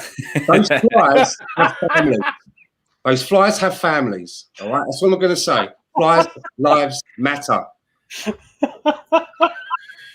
on the subject, it's hard to follow that. But on the subject of self-policing, remember when Spurs, like 4 years ago, had a chance to go second when I think it was the Leicester season, they absolutely went to pieces against Newcastle. Oh yeah, and they started two-footing everybody. Was it? Yeah, and they had a couple red cards, and they should have had more. That's what starts to happen at the end of the season when these teams don't give a shit anymore, and the league is decided, and they're on the beach.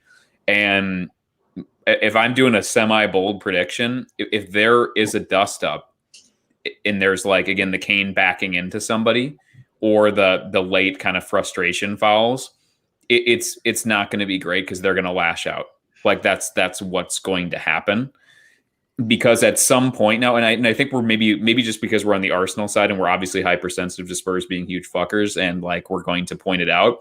I think a little bit of that, it's gotten to the point with Kane that he's dirty enough, often enough, and against enough different teams that the cat's kind of out of the bag there. And players know that too, and players are kind of watching for it. And so my semi-bold prediction is if in some of these dead games towards the end of the year, somebody's going to lash out. It's either going to be a deliberate elbow or somebody's going to go in knee high and just walk off the field because they don't care anymore. Exactly. And you don't want to be playing like Sheffield and undercut McGoldrick or something like that, and have one of their guys that's going to go down to the championship next year have a case of the fuckets and just clear out your ankles and not care. Exactly. Because that's the kind of direction we're going. Because people do get pissed off. Like Gabriel is a 6'3", 195-pound guy who's very aggressive. He doesn't want to get cheap shotted, but it's the derby, so he's not going to turn around and kick him. This shit is out there, and when there's less on the line for some of these other teams, it's going to be like Palace, who is ensconced in 14th place and can't go up or down and don't care anymore. That's going to be the person who just goes and kicks his Achilles as hard as he can. It's like, because fuck you, that's why. And that's the direction we're going. And unless we at least pay some lip service to some of this shit, and everybody knows Lamella's a clown, and everybody just rolled their eyes when he cheap shotted Tierney and stupidly got sent off. Like that's his reputation, but it's not Kane's, and it's because he is the white dopey commoner captain, because he looks like he looks like an average guy, and so he's yeah, and he sounds like your average dope on the street. So like he's the kind of everyman out there. He's like, I think it's Tim Stillman once called him. It's like he's like a superhero that got his powers by eating like nuclear wood glue. So he's like a League One striker that does everything on a superhuman level, from how he looks, how he runs. But he's an incredibly talented player and a really, really good player. But he's so working class and kind of dopey that people want to think more for him. And somebody's just going to get sick of it and just kick him right in the Achilles. And then they're going to clear him out. And like you guys have said, he's going to be out for the Euros and out for the World Cup. And that person's going to be a villain. But at some point you reap what you sow. And if you keep beating the shit out of people and jumping underneath professional athletes and risking their health, they're going to say, I don't give a fuck who you are. I'm going to kill you because he doesn't square up. It's all snidey and behind and underneath, and he doesn't want any actual smoke from an actual guy. He really doesn't. And if you listen, if you follow anybody on Twitter, if you watch any shows on YouTube of any other club, you hear this from those supporters as well. It's not just us. This is not just a North London derby hatred. You know, we hate you, you hate us. your players are all dirty. It's not that. You listen to I mean, even like you said, Newcastle. You bring them up. Brighton. I don't care who it is. You hear this about Harry Kane from every other club's supporters out there. And Mike, I have said this ad nauseum on different shows. I am not one to root for injuries at all. I am not going to sit here and root for a Harry Kane injury because that, I think, is bad karma. But you're absolutely right. It's karma. You're going to get two-footed here in the knee. And honestly, it's either going to be in the Achilles or it's going to be in the knee. And you're going to be done for the better part of a full season. And then when you try to come back, you're going to be shit because you're not going to be the same player you were. And that's the karma that he has to look forward to. Listen, and at that point, I really won't feel sorry for him. And I agree. I'm not rooting for injury either, but Tottenham play Sheffield May 1st, so I don't know. I mean, if Sheffield already relegated, might be a game I'll tune into. It'll take him doing it in the game. Spit it out there, Ryan. You know what? Like it'll take him acting up like this in that game for somebody to get a case of, as Kelly said, get a case of the fuckets. Just be like, you know what, man? I'm so sick of you doing this, and somebody's just going to take a run at him. Somebody's just going to take a run at him. They're going to take the red card. And I'll tell you right now, if I were a coach, I might get a case of the fuckets, and I might start somebody and just be like, you have one job. In the 65th minute, in the 65th or 70th minute, bring Fellaini back into the Premier League. Hurry up, get him in. You go in there and you have one job. You chase him around the pitch until you get your opportunity and you take your shot. Does anybody know what Matthew Flamini's doing these days? He's saving the world, isn't he? Yeah, Isn't he turning water into nuclear energy with like a simple filter or something insane like that? I don't know. I know he's fundraising, so it's hard to even figure out what the hell he's doing because he's chasing after that seed money for his energy project, but he should just be staying with in January. He's got lots of money. In January, weren't we linked with Suarez? Doesn't look so bad now after all. We could have brought him in. Mess things up a little bit. Maybe by Kane's ear off. Holyfield style. Kane can't need a MLS anymore. Joey Barton. You need a Joey Barton. Joey Barton. Yeah. I still think Fellaini's the guy. I'm calling Fellaini. That's what I'm doing. And we get Diego Costa. Yeah. I think we were linked with Costa, not Costa. There you go. I'm mixing the bad boys up. Yeah, we were linked with Costa. Yeah. Or Dennis Suarez. Suarez would have just bit him. Costa would give him an elbow. So. It's a shame. It's a shame too that it's come down to that, and it just sucks too because I mean I don't know the actual statistics, but I would like to think that most of the league is English. I think if you go by like percentages and stuff, so I think more or less you're not going to have the managers that are going to have the case of the fuckets, and a lot of English players are probably like I don't want to be the guy that takes Harry Kane out of the Euros. That's why you're fucked. So that's why it's like it's tough, but that's why like you get like a foreign player. Doesn't give a fuck about Euros for England. Like, come on. Real quick. The very last thing that Brownie says here: the worst injuries come from the most accidental tackles, and that's the thing. You put somebody out there to go after Kane, and they 2-foot him right in the knee, and he'd get up and be like, "Yeah, I got a little bit of a limp. I got a cut on my knee, but I'm good." And you're like, "Yeah, wow, fuck." So the worst injuries come from the most accidental tackles, unless you're like fucking Alf Inge Haaland being tackled by Roy Keane. Exactly. That's very true. I swear that's going to cost United Erling Haaland. Because because Erling can go wherever he wants and can do whatever he wants, and he strikes me as somebody who would just go, nah. Remember when your prick did that?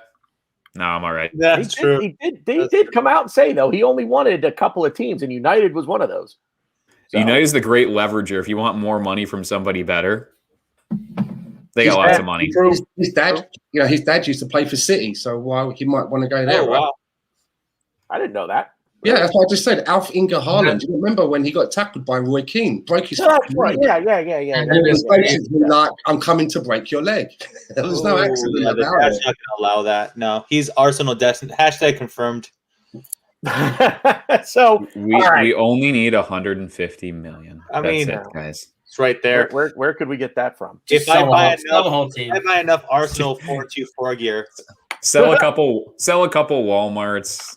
Yeah, right. Yeah, really. Or maybe just sell that ranch you live on in Texas.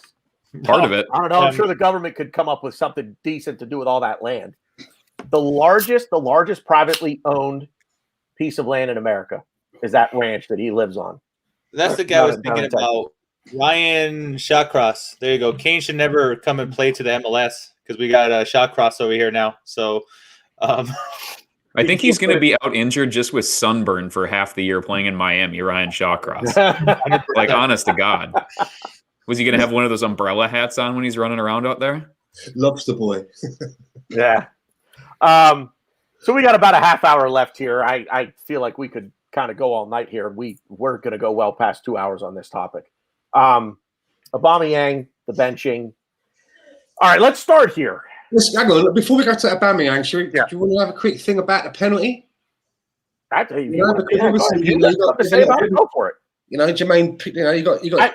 Jermaine Jenner saying it was never a penalty and stuff like that. And if you remember, Tanner, when we were on the pre-show, your tailgate show with Craig and Glenn from New York, you asked us to identify on the Tottenham team any weaknesses. And I said Davinson Sanchez, it's an accident waiting to happen. He's basically their Mustafi. And there you go. I mean, he did not disappoint me at all. You can set your watch by it, and there he was, and he gave us a penalty. Lovely. And I don't see how anyone is saying that was anything but a penalty. You know, all right. Lacazette may not have had the best effort at shooting at the ball, but that is still a penalty all day long for me. I don't know if anybody else feels like it wasn't. So I feel a little differently in the fact that you would, though, wouldn't you? Yeah, because I have to. By the letter of the law, it's a penalty. Stonewall, 100%. I agree. Right call. I think in the future they should. I don't know what you do, how you change it, but I do think I don't think that should be a penalty in the future. I think they need to change that. Ball's going out. Collision happened after. And to be fair, I think I forget what season it was. We were playing Watford. We did the same exact thing, and we complained the same exact way that the scum complained. I think it was it Dini we took out. We took someone out. I don't remember who it was, but it was someone on Ducore. Yeah, it was their number 10. Who's number 10? Ducore? I think it was 10. I don't know. But yeah. So I personally, I don't think that should be a penalty. But I don't make the rules. I don't write that in the laws of the game, in the book. You know, it's 100% penalty. So it's 100% the right call. But you know, like I said, I don't know how you guys feel. You may feel differently, but I think that's something to me that I don't think should be a penalty. The mitigating factor here, I think, is that he whiffed it so bad it was like a yard away from him. Yeah. And if he was not clattered by a dumbass launching himself waist high, like I understand that he kicked him on the follow through and everything, but Lacazette missed that ball so badly that it was still reasonably in play. And I think on review, that was the thing where even if he would have squibbed it and it would have gone wide, I think it's a lot more credence to he missed the chance. And so it doesn't count anymore. But because he stuffed it so badly, when he was smoked, and he was smoked by Sanchez, like that ball was like a yard to yard and a half away from him, still closer to he than it was the keeper. And so at that point, he would have gotten a second bite at that if he would have stayed on his feet. And he would have stayed on his feet if he wasn't ninja kicked by an enormous central defender. So I think that's kind of the mitigating factor for me anyway. So let me ask it this way then. The call, does anybody disagree with the call on the field?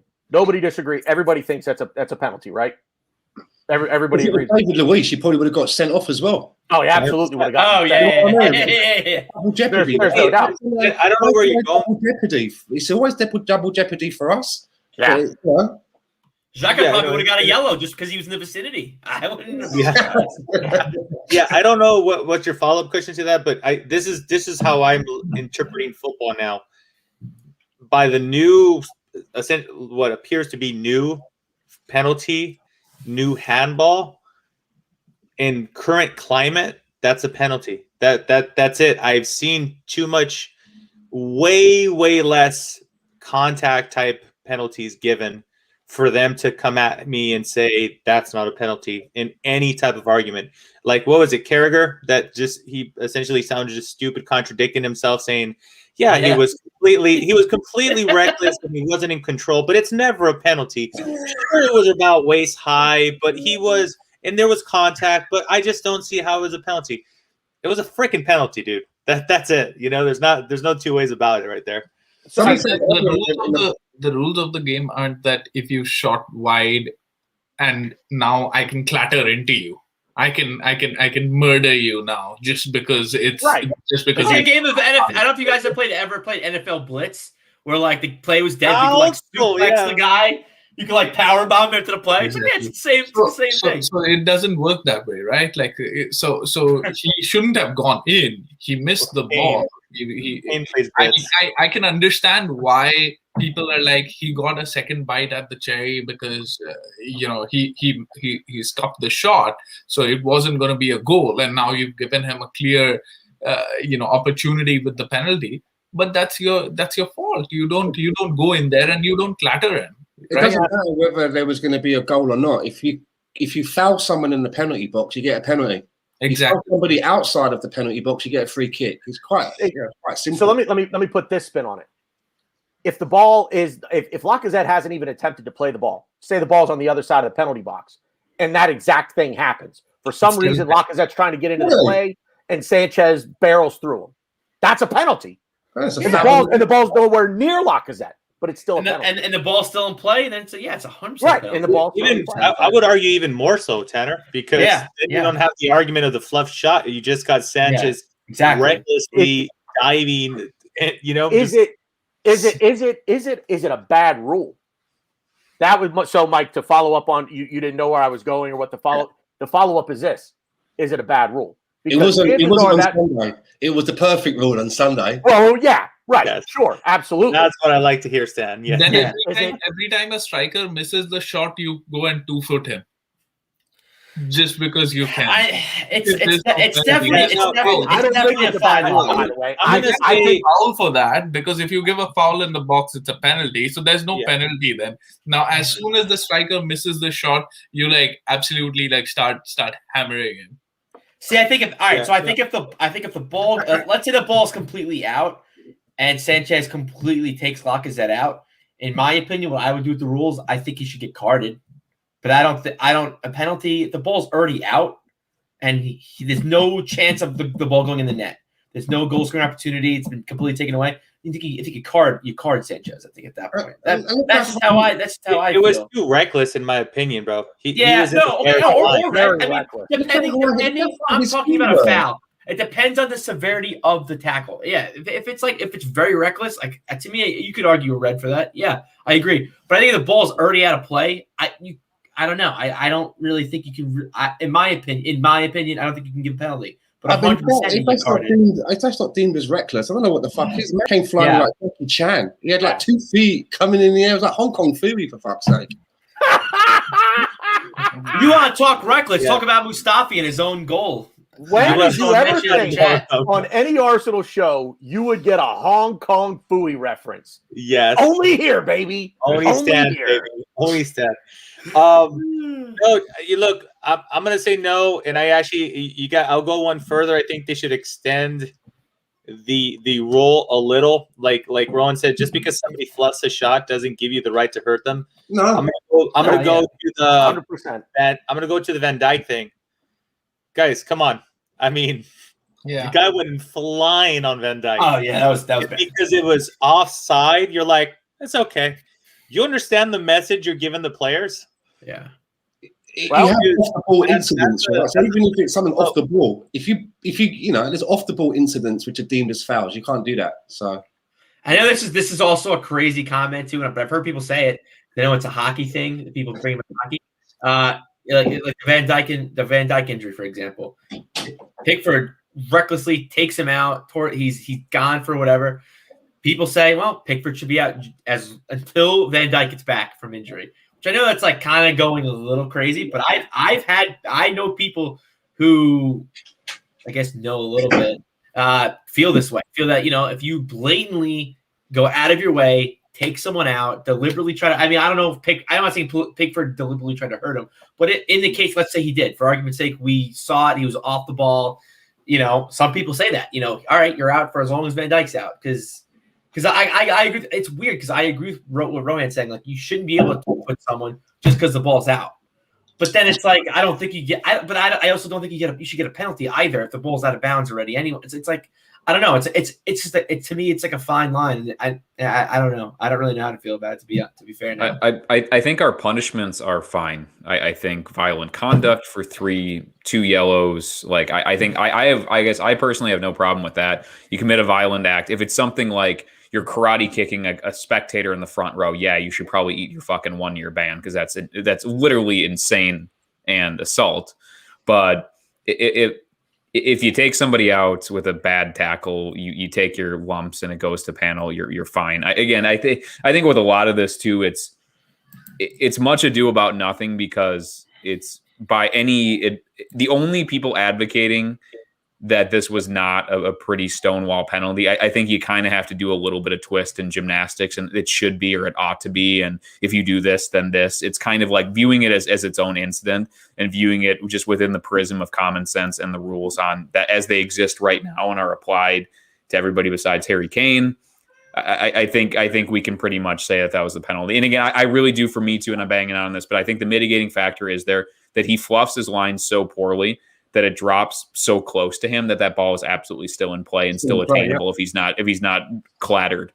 And I understand why Sanchez would bitch, but Sanchez is also a moron and he proved it for 90 minutes plus that game. So, and you probably have to take into account that that Lacazette also had him in his peripheral vision that he's coming flying in, and that probably caused him to fluff his lines, right? Like, I mean, why is that not an argument, right? Like, I mean, when you see a guy charging in, you're trying to go for that shot much earlier. If he wasn't, he would have had the time to be more composed about it, right? Like, I mean, that's the alternative argument to this whole thing. So, I mean, all in all, stonewall penalty for me.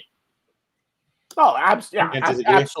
Absolutely. Anybody else on the penalty? I mean, I think we're all in agreement. Look, like Kelly said, if you're arguing that it's not a penalty, you're doing a lot of mental gymnastics. Then you obviously support Tottenham. Yeah. Well, clearly, or you have an anti-Arsenal agenda, which, I mean, fuck, man, that clearly that exists. So, or you just don't know the rules of the game. Simply, again, I agree. It was a stonewall penalty. I agree. But to me, I could see someone arguing the ball was going out, the ball was not going in the net. It's not a penalty. Well, almost like the NFL rule. It wasn't catchable. It was uncatchable. There's no pass interference call because the ball was you couldn't catch it. When you brought this up, that was the first thing I thought of was the NFL rule with pass interference is the ball catchable, and you'll see the referees go, "That ball's not catchable, so it doesn't matter." Granted, you're not two-footing a player, but it's similar, I guess. It is. With your argument to it, that's absolutely similar. I can see where you're making the comparison.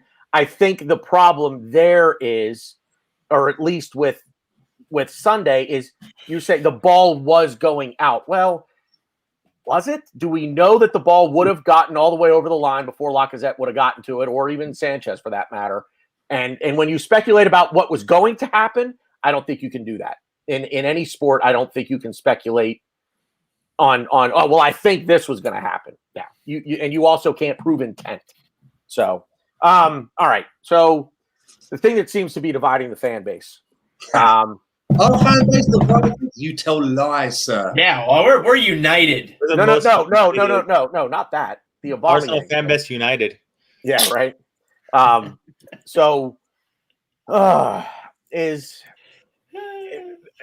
Does anybody have a problem with Arteta benching Aubameyang for the game because he? Let me phrase this properly. Everyone slowly looks at Rohan for being late. For being late, there's one word here that I see a lot of podcast hosts leave out. Aubameyang was late again. The key again. If this is a one-off, if he hit traffic and he called, he said, "Look, boss, I don't. There's a pile up. I'm on my way. I'm stuck. I'm sorry. Whatever." And it's one time. Okay, shit happens. But it sounds like this is habitual. Does anybody want to take the side of he never should have been benched? I will just say very quickly, if he's been continually late, maybe he wants to consider investing in some kind of high performance supercar that may be able to, get Maybe him. covered in chrome so You know? people can kind of like see it from a I distance. don't know. It's such a really bright. Or maybe the rest of the squad will have a fucking whip round and buy the man a sat nav. Yeah. Or maybe he should just buy a monster truck so he can go over everybody.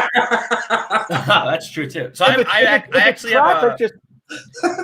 have a question. Everyone on the I have a question because I heard there was like more to the story than just that. I don't know if you guys know anything. The only thing I heard was he was late because I heard he was getting his hair cut for the North London Derby. That's literally what I heard why he was late. So I don't know if you guys heard other stuff. If you heard there was more stuff going on because I did hear there was like a lot. If that truly is the case, bro, bring the Clippers in. I guarantee you there's somebody in that locker room that could carve a lightning bolt in the side of your head. He is a star. Whatever. I don't care. Somebody can do it. Somebody that works at that stadium could probably pull that off for you. Or just pay your barber a little extra, pick him up and take him to the stadium with you. So here's the thing for me, right? With this whole thing, right? Right? It's like if he done something major, then you discipline him and you keep him out of the squad altogether. You don't put him on the bench. You don't do. Was it Wenger that done the same thing to Sanchez? At Anfield. Time. Left him on the bench, but then had to turn to him because we were losing that particular game. So if you've done something major, you leave him out altogether. If it's something minor, I don't know, and I don't know whether he considers this as something minor, then you play him and you deal with it behind closed doors. What I don't understand is the way that he's gone out there, Mikel Arteta, and just laid it out there. He could have said, I'm not starting Aubameyang today for tactical reasons. That way then, if it was going to shit and he needed to call on him, he could have saved face a little bit. But then, I don't get why he's put it out there. Am I happy that he's been disciplined? I am actually, because there's a lot of young players in and around this squad, and I do like the way that it kind of sets a precedent where you're thinking to yourself, fuck me. If you're one of the younger lads, you're thinking, fuck, if you can do that to the cap, then, I need to, no matter how good I think I might be doing and that, I need to always do it. This I don't agree with at all. Stop it. Aubameyang humiliated himself. Arteta didn't slow him down getting to the stadium. But Aubameyang humiliated himself. I just want to round off on something here because I try to look at it logically, right? So if he's been disciplined because he's going against some of the rules and the protocols that Mikel Arteta and the club, the training staff have in place, and one of them is being continuously late, then at the end of the game, when the substitutes, which he was a part of, are supposed to do their warm-down exercises, fuck knows what that is, press-up, star jumps, I don't know. But he decided that he didn't want to do that. After being disciplined, got in his car and left straight away. So then that tells me then, should he not be disciplined for that also? If that is also part of, the rules and what have you, not only has he been disciplined, he's then in the face of being disciplined for, well, fuck you, I'm going to still go and do what I want. That's what I'm looking at here, was his reaction to being disciplined, right? He didn't keep his head down. He didn't just get on with the day like he should have done. He made another scene by not doing what he's supposed to do as one of the substitutes. So my only thing about looking at all of this is a player can go to Dubai to eat steak at a restaurant or wherever it was, be disciplined behind closed doors, make the next game. Captain can be late in the North London Derby. He gets benched and publicly outed. There's no what's the word I'm looking for? There's no follow on. You know what I mean? There's no congruency between the two things, right? It seems it doesn't seem like the actions of the same guy. But one's not really been punished, and that it's all been behind closed doors. Let's move on. The other one, on the spectrum of the day that it's been broadcast publicly. So I'm a little curious as why Mikel Arteta decided to do that. It reminds me a little bit of his faux pas where he threw Pepe under the bus one week, and then the following week he put his Iron Man Xhaka. Do you remember that? Again, It does seem to be a little bit of playing favourites. I want him to be down the line with everybody. That's what I want. Yeah, I think the word that you're looking for is consistency. That's it.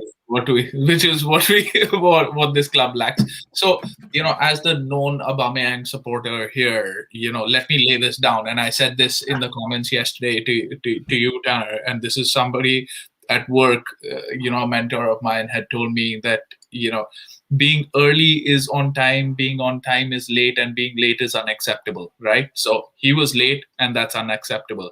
If he's late all the time, that's even more unacceptable, and you have to reprimand him. That's right. He was kept out of the starting 11. That's right. But like I had tweeted out during the game, I don't believe in half measures, right? You either have him in or out. You can't ask him to save you once you've outed him, in public, that too. You can't ask him to save you. That's one. The second thing is, I think that these things should be handled behind closed doors. Like you have said, Tanner, praise needs to be public, reprimanding needs to be behind closed doors, right? Because these are players, and some of you may get the eye roll, but they are fragile egos. They are just those sort of people, right? Like, and Aubameyang, and I'm not saying that this has to be special treatment for Aubameyang, but you have to give some credit to seniority here, and you can't oust the player in that way, and that's incorrect in the sense that it's doing you more harm. We've talked about he's the goal scorer. He's going to get you 15, 20 goals. He is the guy who has to take us forward. Lacazette needs to go. But, you don't oust a player in that way. There is a reason why Wenger was at the club for 22 years and never lost the dressing room. And I'm not saying that Arteta needs to be as, he didn't even punish the players. He didn't even punish the players. He needs to be as lenient as Wenger, but on the other spectrum, you have Jose Mourinho, who throws people under the bus, and he loses the team every 2 seasons, right? I mean, there's a dressing room meltdown every 2 seasons, and so for Arteta's own good, he shouldn't have ousted it. And if the argument is that the press already knew, and they asked Arteta, and but the press know everything. The press knew about Willian. We all know about Willian, but at least Willian can say that my boss didn't come out and in front of millions of my fans just humiliate me in that way, that I had to sit there and sulk, and that's escalated the situation even more. So starting off, Aubameyang is wrong. He cannot be late. If the rules are that you need to be there at 8 o'clock, you need to be there at 10 to 8, right? And if he does it again and again, you leave him out of the matchday squad completely. That's fine. I have no issue with him being left out. I take issue with the public ousting of him. That is unacceptable in the way that does more harm than good. That's my opinion. I think Arteta, for a club that has absentee owners and a sporting director or director of football that has very much wedded himself to the head coach and made him manager, Arteta has a big enough dick to do whatever he wants. And so if that means I don't know if it's necessarily right, but he's doing it as a reaction to that specific thing. Now, and I think he has a big enough dick and has enough pull that he is doing half measures because he wants to end this behavior from Aubameyang, but he also wants to say, yeah, I made my point. Now get the fuck out there and win us this game. So he is secure enough in where he's at. And maybe what he didn't do with Willian before is that he was on the snide, man. Like that Willian thing happened during a really, really low ebb and the lowest ebb of his managerial tender. So he couldn't. But now he's in a position where we've recovered some form. We're setting up to progress in the Europa League. And he's going, we're putting our foot down. And it strikes me based on all of his reputation everywhere else. I love Aubameyang as a player. I love him as a character. And this is stuff that he has done in the past. And if you want to really show everybody who's boss and risk embarrassing your kind of egomaniacal genius center forward, then you're taking that risk. But here's what I think is going to happen. He's right. He bet big on the hand. He won, and Aubameyang's going to go out there and get him 2 goals midweek at Olympiacos. That's what I think is going to happen. Because he's saying, hey, I got you. We're running this. I'm not going to have sour grapes, but if you fuck up, I'm not taking the bullet for you. and I don't know if that's necessarily right. That's not what I would do, but I think he's secure enough in his position and he's irritated enough by ill discipline that he will lash and he will do this. That's where this comes in, right? Like Yeah. let the highs not take you so, like, you have to be level headed, right? Let a few wins shouldn't get you in such a mood that you start dick swinging and then you start taking people on, but then all of a sudden you've lost a couple of games and then you're looking for these people and you have to play them all the time because if not, there's going to be a mutiny and they're going to kick me out of the club. You can't have that in the space of 3 months, right? Like, I mean, that shows lack of character, and I'm just making an argument here. I'm not. Oh no, I agree with you that Arteta has lack of character. He definitely has character, and what I think that was immaturity. That was his inexperience as a manager who's clearly not managed a big club, who's not managed big egos, and who's not managed for 20 years at a club. He's not seen that. He hasn't seen what players can do there. He's managed under Pep, who gets his way, and he hasn't seen mutiny at a club because before that he was at Arsenal, and before that he was at Everton. All of these places which had stability. If he's seen what players can do when he goes to Chelsea, etc., then he'd fear doing the same thing. The reason why he goes in court, so who are the biggest leaders and biggest voices in the dressing room? It's Xhaka and Luiz, right? Guess who plays all the time, and guess who he has courted and as part of his leadership committee? It's those two guys. So I think, and even Lacazette to some degree, because Lacazette got the armband today too, or at the North London Derby too. So like, I think he is strategically, he doesn't like ill discipline, and honestly, Rohan, I totally agree. I think it was immaturity and it was taking an unnecessary risk and gamble, but he won. And when you win big bets, you're richer at the end of it. Yep. And he won that power play, and we're going to see how that transitions. And again, I truly believe Aubameyang doesn't want to go anywhere because he wants to make his money and he wants to be on the brightest lights. And I think we can offer the brightest lights and the most prime role for him.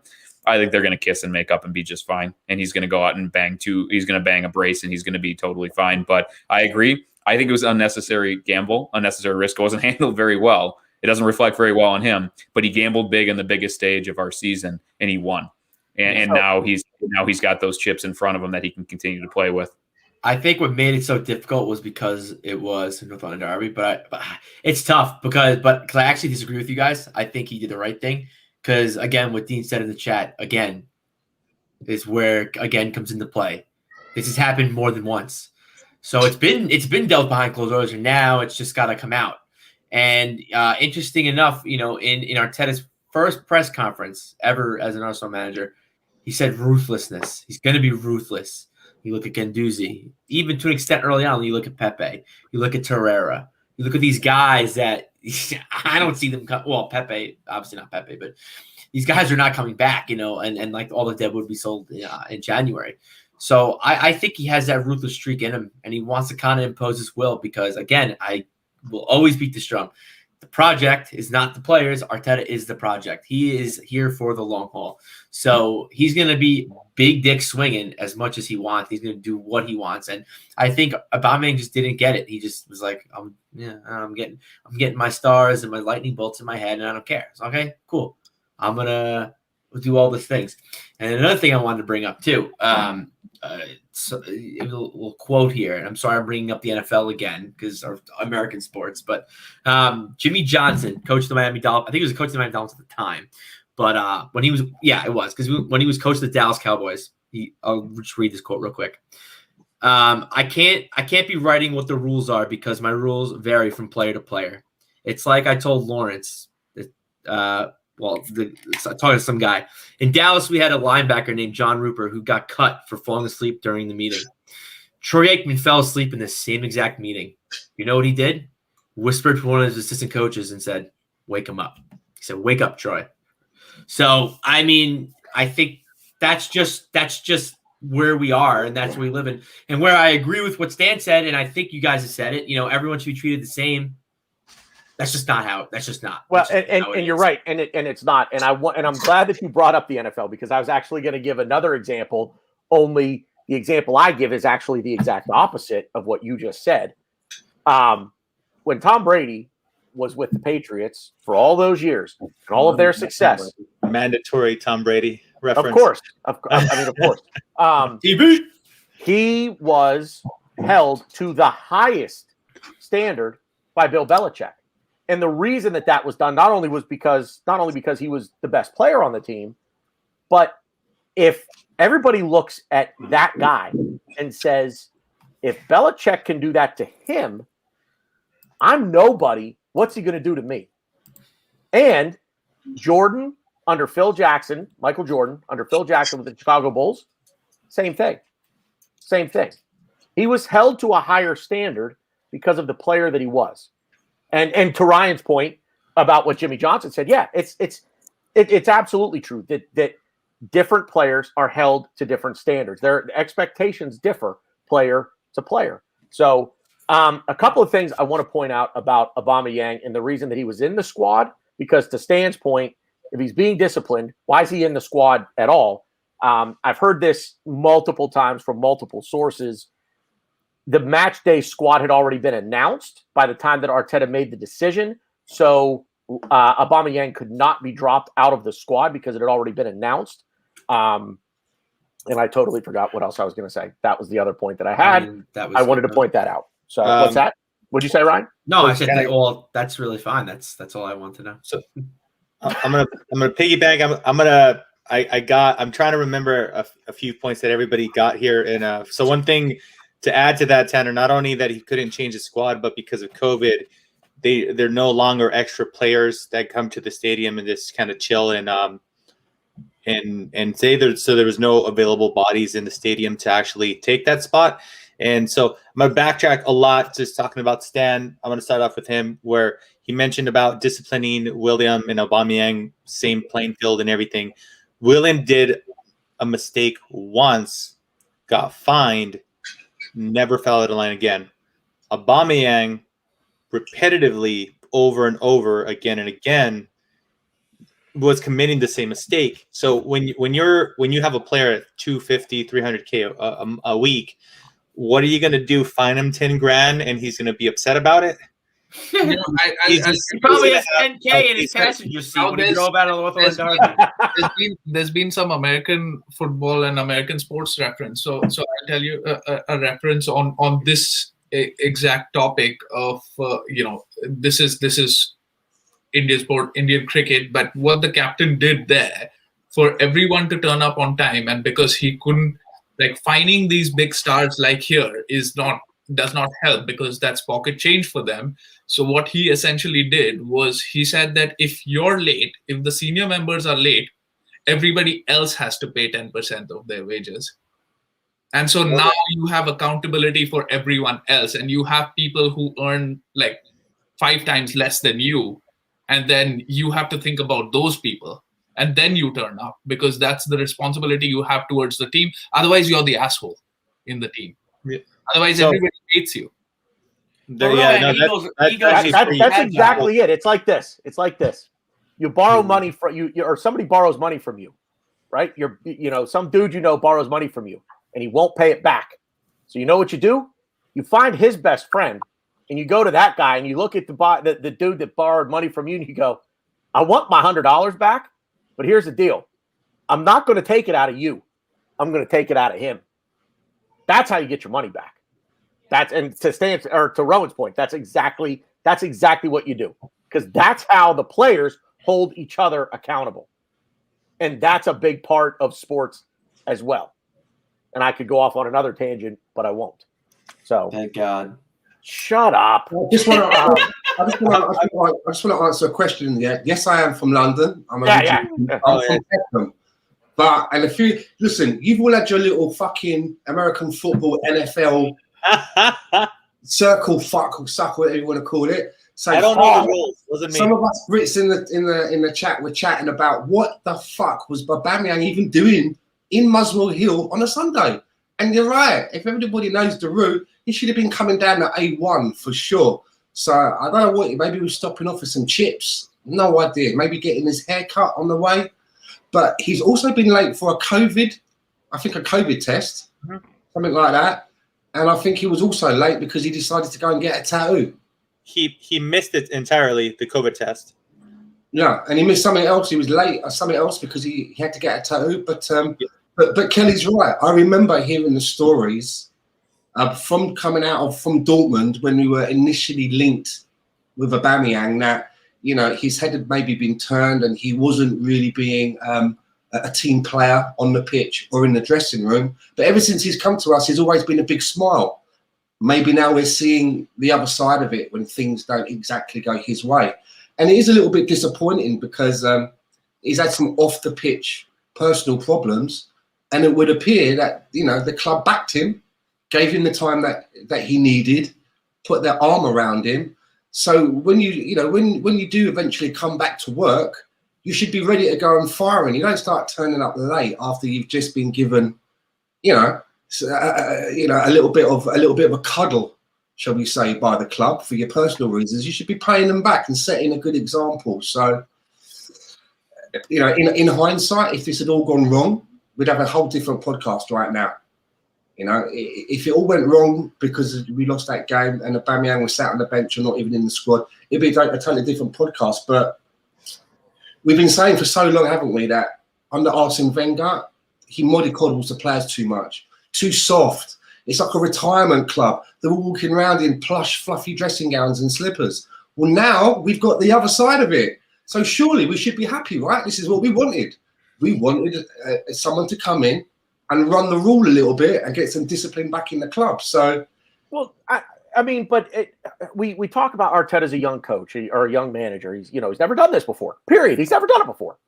So does he not, to a degree, need to put his foot down to garner? Not that he's not garnering respect from the younger players, the other players in the dressing room, but does he not need to make a stand here and say, okay, look, man, this is this, and I stress the word again. You got to do something. You have to do something. Like the fact that the owners aren't giving him money, the fact that he wants to give, Willian and Louis an extension or whatever, the fact that, every other thing doesn't come out in the media and we don't validate it. But this needed to get validated before the game. Right. So I was thinking about that, right? If he would have said, let me rephrase that. The media was going to inevitably ask him, correct? Whether the game... He asks him about every other thing, which he dodges. But how do you dodge Lacazette didn't play and was on the bench? Do you say he was injured? Because he was already there. He had already... Aubameyang didn't play and he was on the bench. Aubameyang didn't play and he was on the bench. Is that the question? Yeah. Well, how do you work yourself out of that? First thing is that you don't answer that before the game.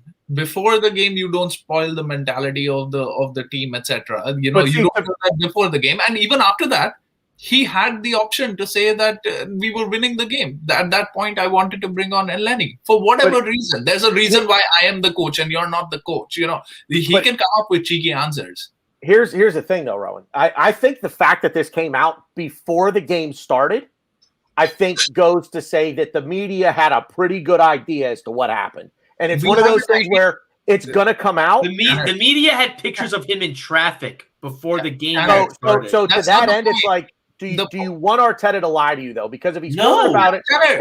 But has he validated... The media knows about Willian as well. We've talked about the Willian... But he made a mistake once, man. He made a mistake once. That's going to Dubai. Did he come out and validate that to the media?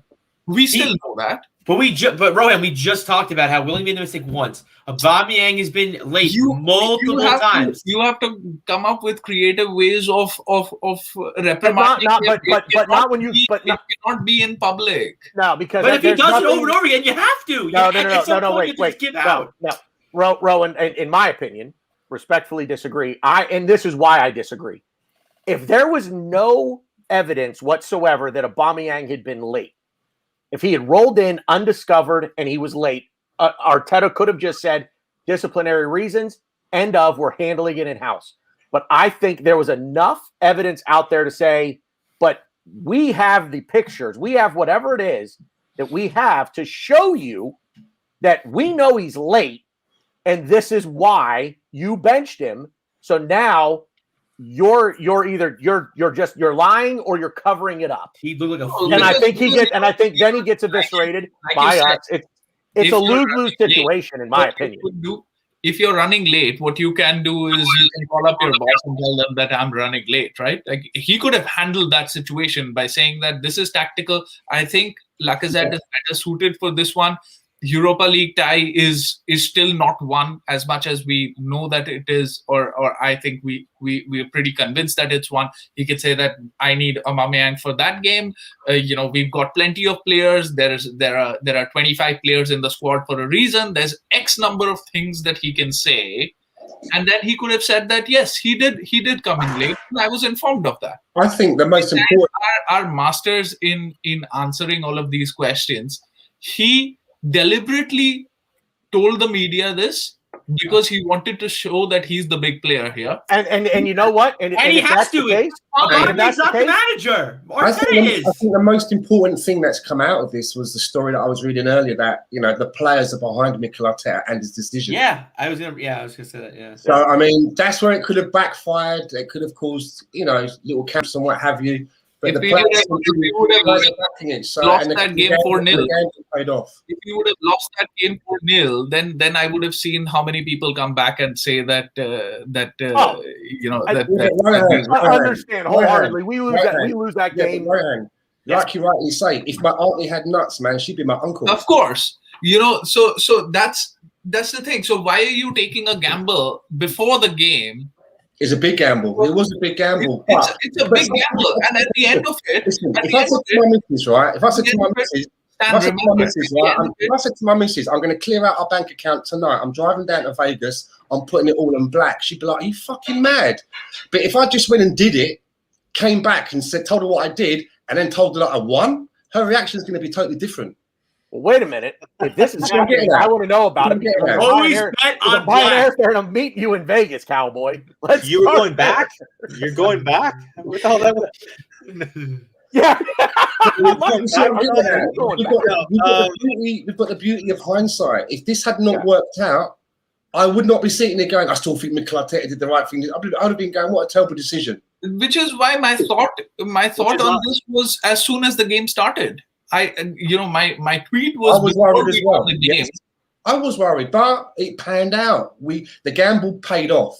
But at the end of it, Stan, you know what? Like Aubameyang's gonna leave or Arteta is gonna go at some point, but we're gonna stay, and we need to do what is best for the club. And it wasn't in the interest of the club for him to be to be acting in that way and try to show his authority in an immature way, in an inexperienced way that jeopardizes the team. Well, I would agree there. He put himself ahead of the team. I disagree there because hold on. It would appear, Rohan, that the rest of the team would disagree with you. And Rohan, for the record, I know that you said that Wenger didn't have any fallout, right? For a lot of the players.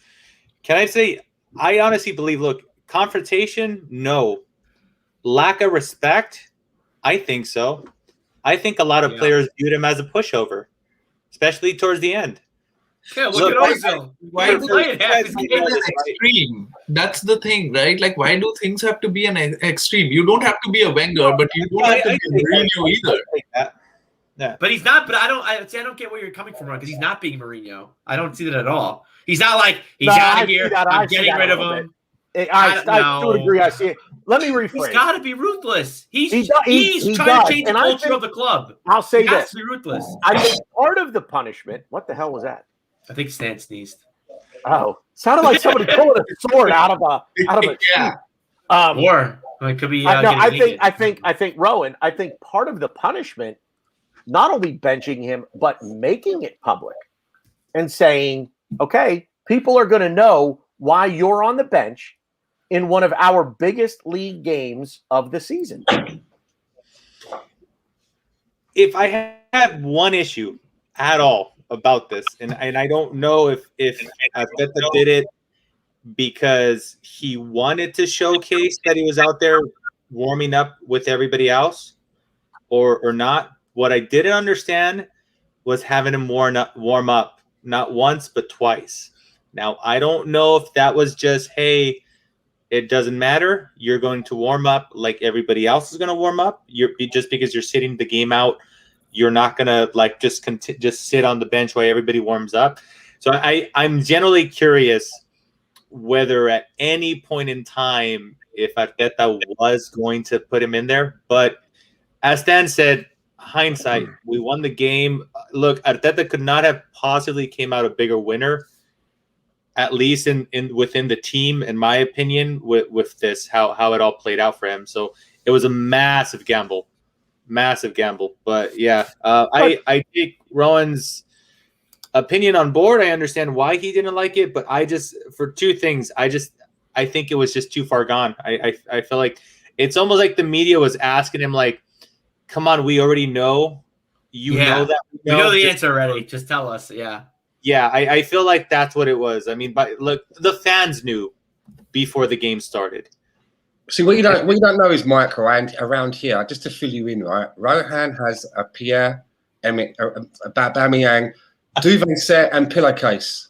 Right? That's what you know, right? My ceiling has a Bamiyang written on it so that I sleep and I sleep. Rowan, get out of my head because I was going to say that actually. The stars that Alba has in his hair. You know what? The thing is, and Rowan, your point is completely valid, and I can totally see where you're coming from. And as I said last night, you praise in public, you discipline in private. I think part of the problem was Arteta knew that the press already knew why he was late. So now the position you're in is, okay, well, if I lie now, that like, which is worse? Which is worse, publicly outing him, which was going to happen anyway from the press, or lying to the press and being proved to be a liar? So at the end of the day, like Kelly said, I don't know, 20 minutes ago now, Kelly, because I'm not even sure I remember your voice at this point. But I'm here with you, man. Don't worry. I know you are. I'm kidding. But what Kelly gave us great lines. I'm gonna take Stan's Vegas reference with what Kelly said. He walked into the casino, he took all his chips, he bet big on black, and he won, and he hit. And you know what? I'm gonna take it a step further, because you bet on black, it's really 1 out of 2. You got a 50-50 shot at winning that. He put all his money on one number, which I've done, by the way, and I've hit. I just want to point that out. But he put all his money on one number, and he hit it. And that's a big win. Trust me, I know. That's a big, big win. So Lone Star Londoner said something earlier, and the comment is gone now. But he said, I got to find it because now I can't remember what the hell it was that you said. God damn it. Oh, somebody vamp. Somebody vamp. So, all right. Well, one thing I will say is I'm sure we'll still talk about it, but okay, fuck me. No, go ahead. Finish your thought. Go ahead. No, I was going to say. Wait, no, stop. I love that I can do that to you, by the way. Anyways, I think the last kind of thing I want to say, because I feel like we're just going to talk each other in circles because we're just not going to agree. But I hope he plays Thursday. He shuts Arteta up. He scores a few goals. Yeah. Puts the Olympiacos to rest. Because let's face it, I want this to be put to bed, because right now it's still not in bed. When the game was over, he didn't. He didn't warm down with the rest of the team, which is what they all do. And he was the first one to leave the stadium. Yeah, which is not, and it's the most important game of the year. That's a bad one. You're the captain. I don't care I don't care if he wasn't the captain and he was still Aubameyang, the best player on the team. I would be just as mad, but I wouldn't be. I'd be a little less mad, but I'm even more mad that he's our captain. And I think that's what, a lot of podcasts that I've been listening to are kind of talking about, why is he our captain? Who's a better captain? Why should we change? Why should we change captain? Because let's face it, we should. I personally, I don't think we should strip him during the season. No, I think we should wait until the season ends, and then we just, not working out, we'll move on. But yeah, he just isn't. He isn't captain material, and and him, throwing in it because it is what it is. He threw a temper tantrum. He left the stadium early. He didn't warm down with the rest of the team, and he did it. So it's going to be interesting going forward. Should he be disciplined for that then? If you're being disciplined for breaking one rule, he's going to break another rule. Yeah, I personally, I don't know what the rules are for warming down with the team. So should that not be followed up with another disciplinary act? Yeah, let me real quick. Let me get this in. The gamble paid off on Sunday, but it's about the response. I'm going to take the response two ways. Number one, the players responded on Sunday. So the players responded to what Arteta did. Number two, absolutely, and I think we all agree on this. We all absolutely hope that, barring another, like Stan said, this is going to kind of segue into that. Does he get disciplined for leaving the grounds straight away? But if he plays on Thursday, how does he respond then? I think get a brace. Go out there, get a brace, put this thing to bed. We're done. We move on. It's on to West Ham. Nothing to see here. Let me get one other thing in because we've got a super chat from Stay Fresh. Glenn Hoddle said, if what he did was so bad, don't even dress him and address it after if you're interested in keeping it in-house, but Arteta wasn't. Stay Fresh, I think I addressed this. I think the problem was the squad had been announced. He could not drop him out of the squad. All he could do was drop him from the starting 11, which he did. I've heard that more than enough for me to believe that, look, you have to submit the squad at what point to the league so they can release it to the press or however that works. But there's a time frame. It could be 2 hours, it could be 3 hours prior to kickoff, but the squad has to be announced. And at that point, then it can't be changed because, oh, by the way, your opposition gets that information. So the scum needed to get, just like we needed to get their team sheet, they needed to get our team sheet. So whether it's 2 hours, 3 hours, I don't know what the time frame is, but there's probably a point where once you submit it, it can't be altered. And I think that was the problem in terms of just take the shirt away from them altogether. So who was up next? Because somebody was going to go before I jumped in there. I apologize. Anybody? Okay, good. We're done for the day. The only thing I'll say is if he doesn't score, at least show some attitude, Sharky. I know I know you guys saw the training pics from today. I'm assuming that's all PR.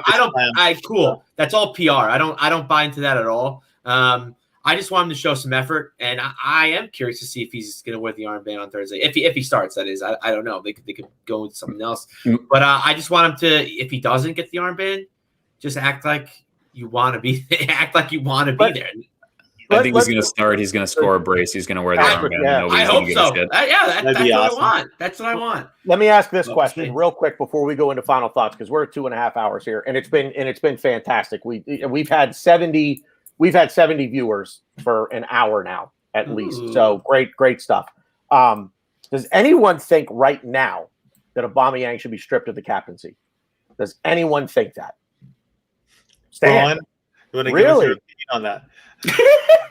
Stan.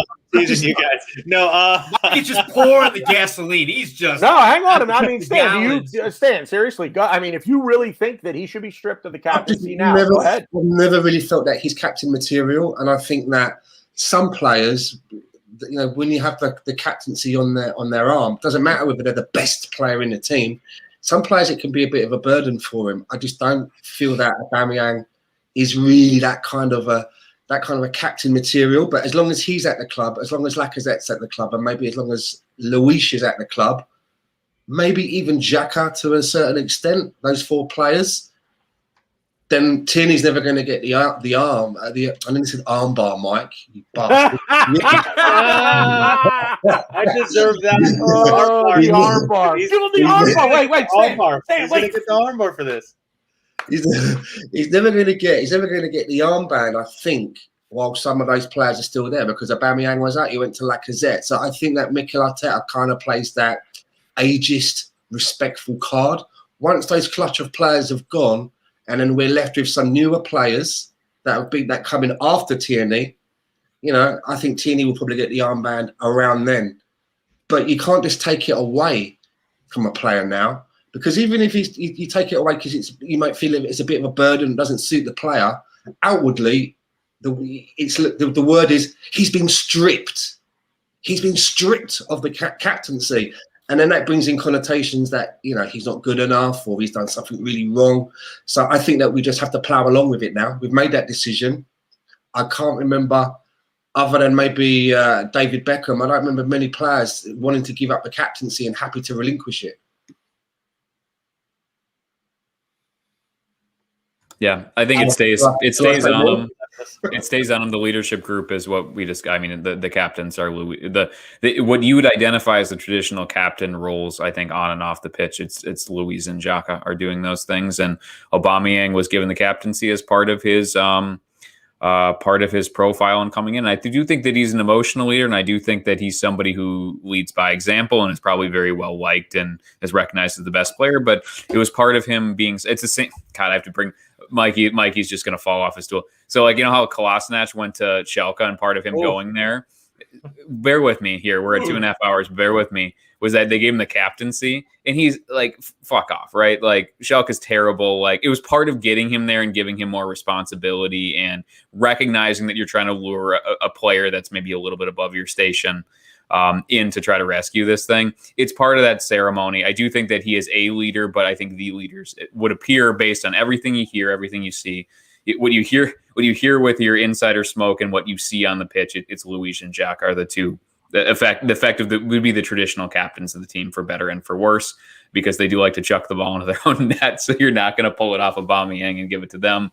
But it strikes me that is probably the more likely scenario, and he'll pitch a fit, and we're not going to pull it off of him until he's out of the club, and then we'll probably go from there.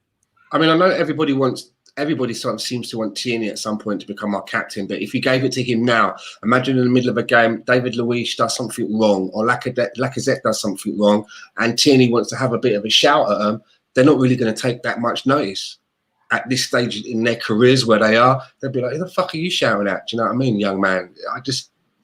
I want it to happen one day with Tierney, but I think we're going to maybe have to wait another couple of seasons before that's even going to be a possibility. Yeah, I agree. Yeah, honestly, when it comes to that whole thing, I just, similar to Kelly and Stan, I just don't think there's an actual ideal time in which to do that. So you're kind of stuck in limbo in the sense that Aubameyang. Look, I have a theory, and I know we discussed about Aubameyang leaving. He ain't going nowhere. I think he's going to stay here. He signed for 3 years. He's going to be here for 3 years. Something that 312 Gooner brought up in the chat early on when we spoke about this is that not only his age, but he's on 300K. So what are we going to actually sell him for? And Rohan brought this up. We're going to sell him for that. We're going to actually be able to buy somebody that's relatively at his level, half his level. So that's near impossible. So I think he's going to stick around. He was nothing but big old smiles and all the training things. I think he took it in the chin. I know the media tried to kick up a lot of dust, like, well, he was really grumpy and he was sulky and during the whole game. Well, what do you want him to do? Yeah, I'd be pissed too. He's like he's the star, the emblem of the team right now, and he got benched. Whether he believed at that point in time it was justified or not because of traffic, yada yada yada. It doesn't matter. He was upset. I actually would almost rather that than see him smiling on the sideline, being like, "Wait a minute, why are you smiling about this? You should be upset about this." So that was exactly the reaction. I was perfectly fine with the reaction of him being upset, and I was thrilled to see him happy again on the training pitch. So that to me indicates a man that was like went home after skipping the warm down as well, right, Stan? He went home. He might have probably got a few text messages from his own teammates, got in contact with them, and somebody might have talked him off a hill and just pointed out, like, yeah, dude, you done messed up. And by the pictures, it seems like he's okay, and I'm kind of with Kelly. He's going to be nice and fresh, and Olympiacos ain't going to want to try to mess with us on Thursday. And you know what? One other thing about him leaving the stadium before anybody else, not taking the warm down. Well, first of all, he didn't play. So number one, does he need a warm down? Number two, all the unused subs have to do I know. But maybe Arteta went to him and said, "Listen, hey, you know what? You're good. This is done. If you want to take off, go ahead."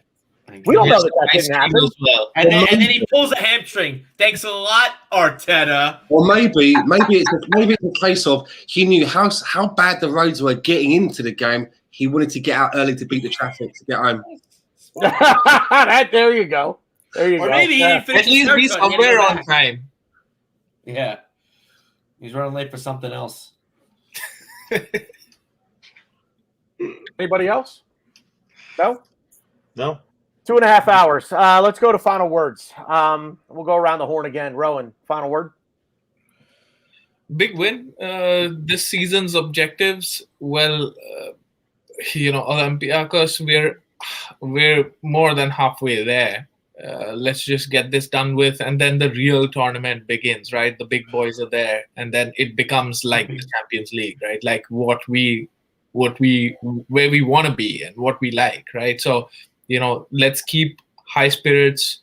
The objective towards the Premier League is to just gain consistency, give minutes. I'd like to see more of Martinelli. I don't know why he is now not getting any minutes, and we're sort of, playing a lot of these youngsters to the ground. They're playing well, but maybe we can start rotating that a little bit.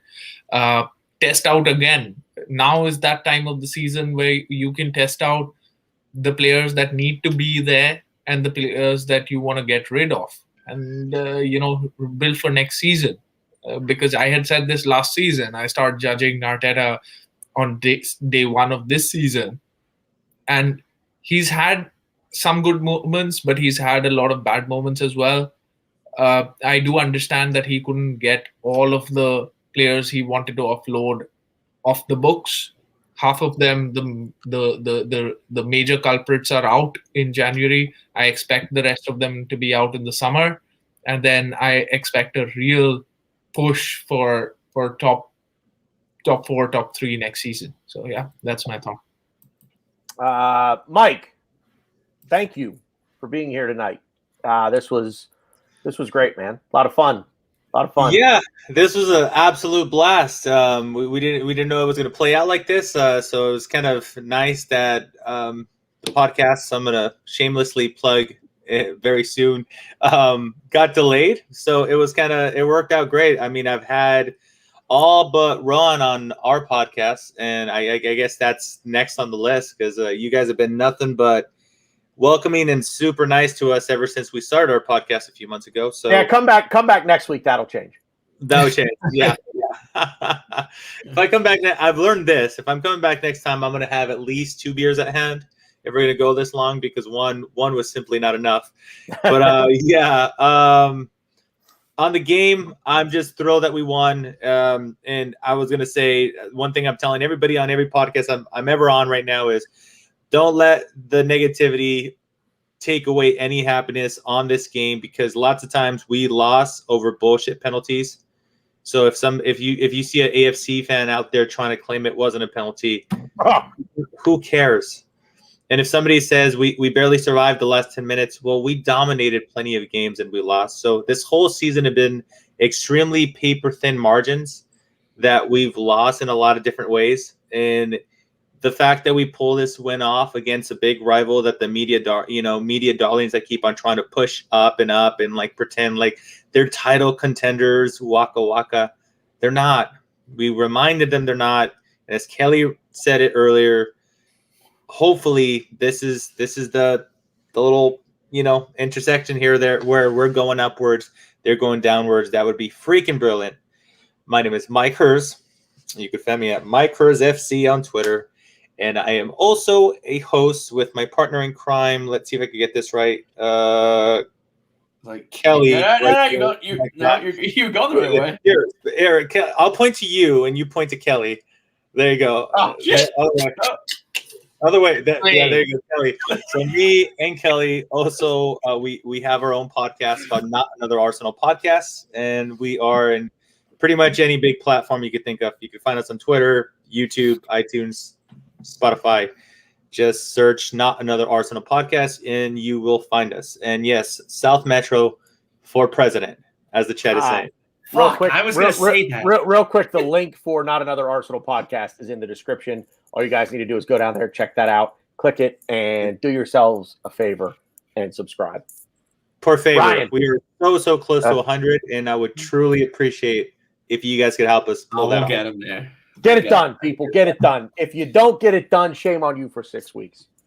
Ryan? You know what? I was gonna keep my clothes on, but if Tony made a comment, I might have to. You won't do it. You won't do it. You're scared. You're scared. You won't do it. You won't take your shirt off right now. Oh God, he's going to do that chunk thing off of the Goonies, isn't it? You took him off screen. Yeah, I think he dropped his headset on his thing and it exited. Oh, there No, he is. I know. I did it. No, I did it.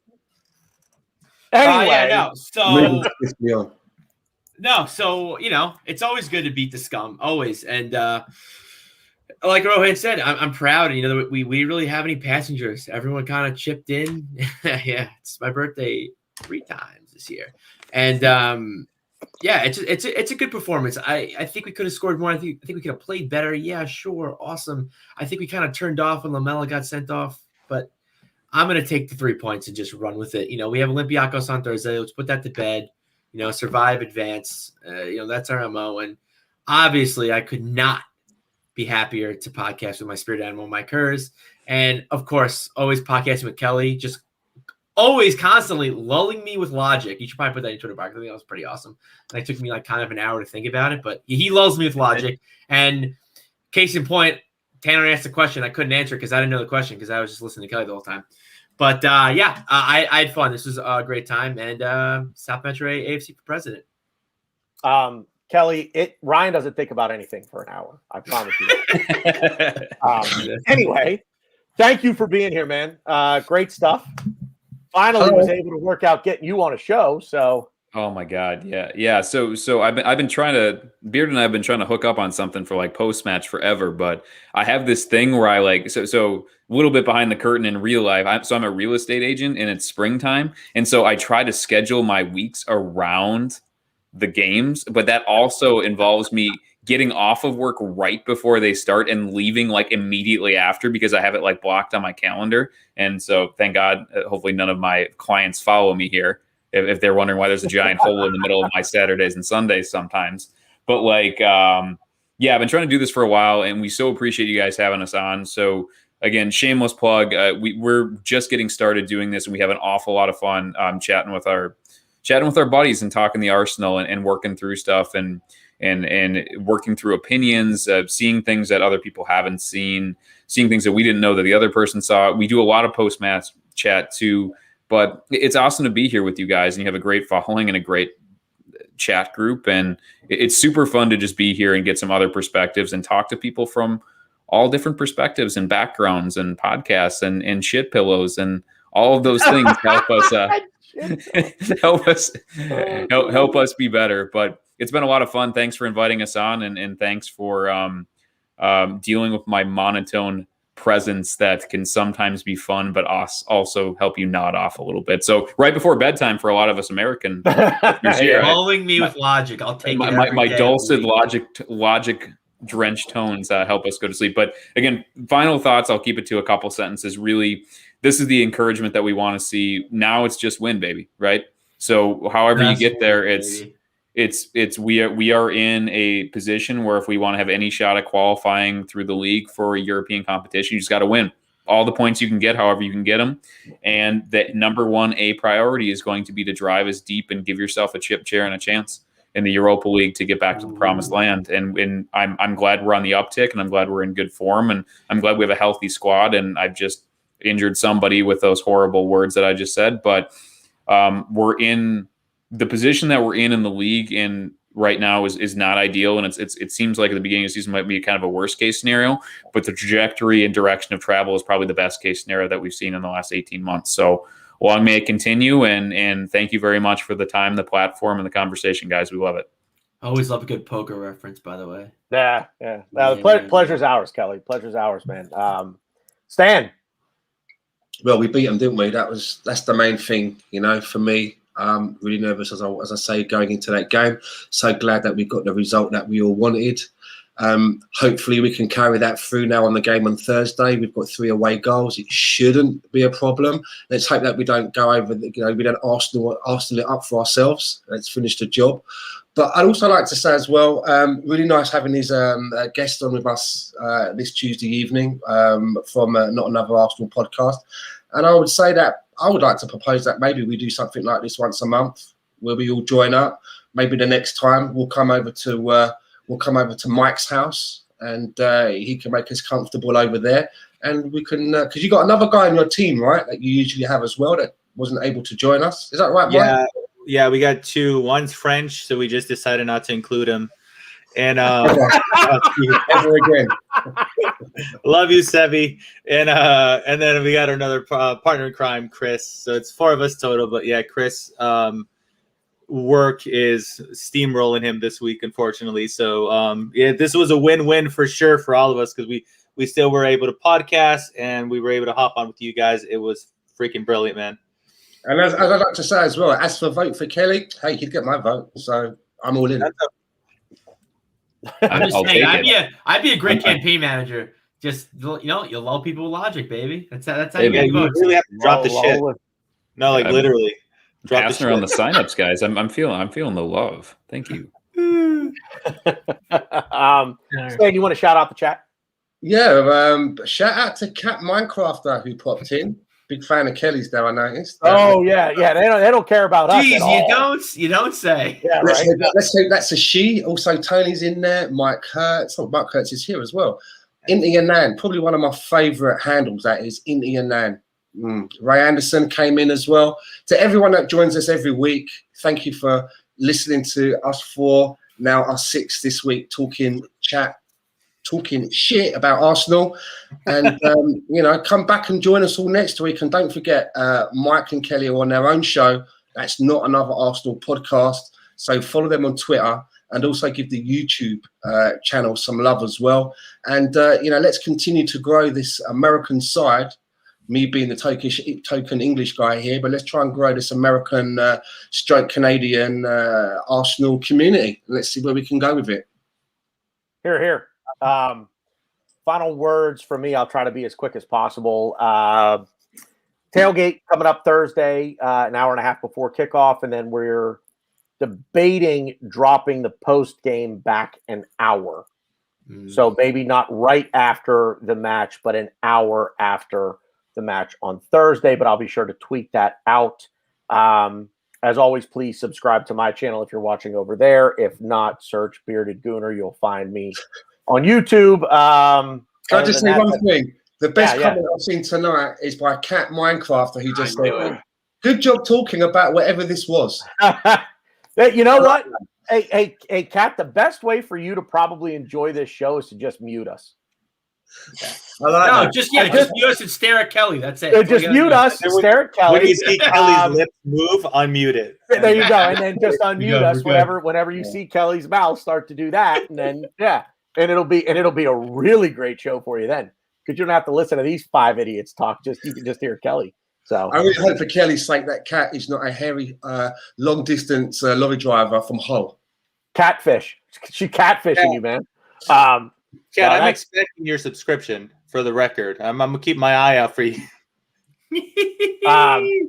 So, yeah, that's all we got. My thanks again to everybody in the chat, everybody that's going to watch on replay. Thank you all very much.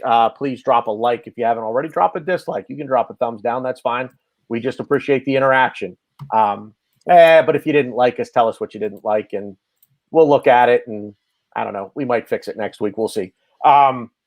Anyway, that's all I got. Anybody else? Good. We're out of here. Good footy talk, everybody.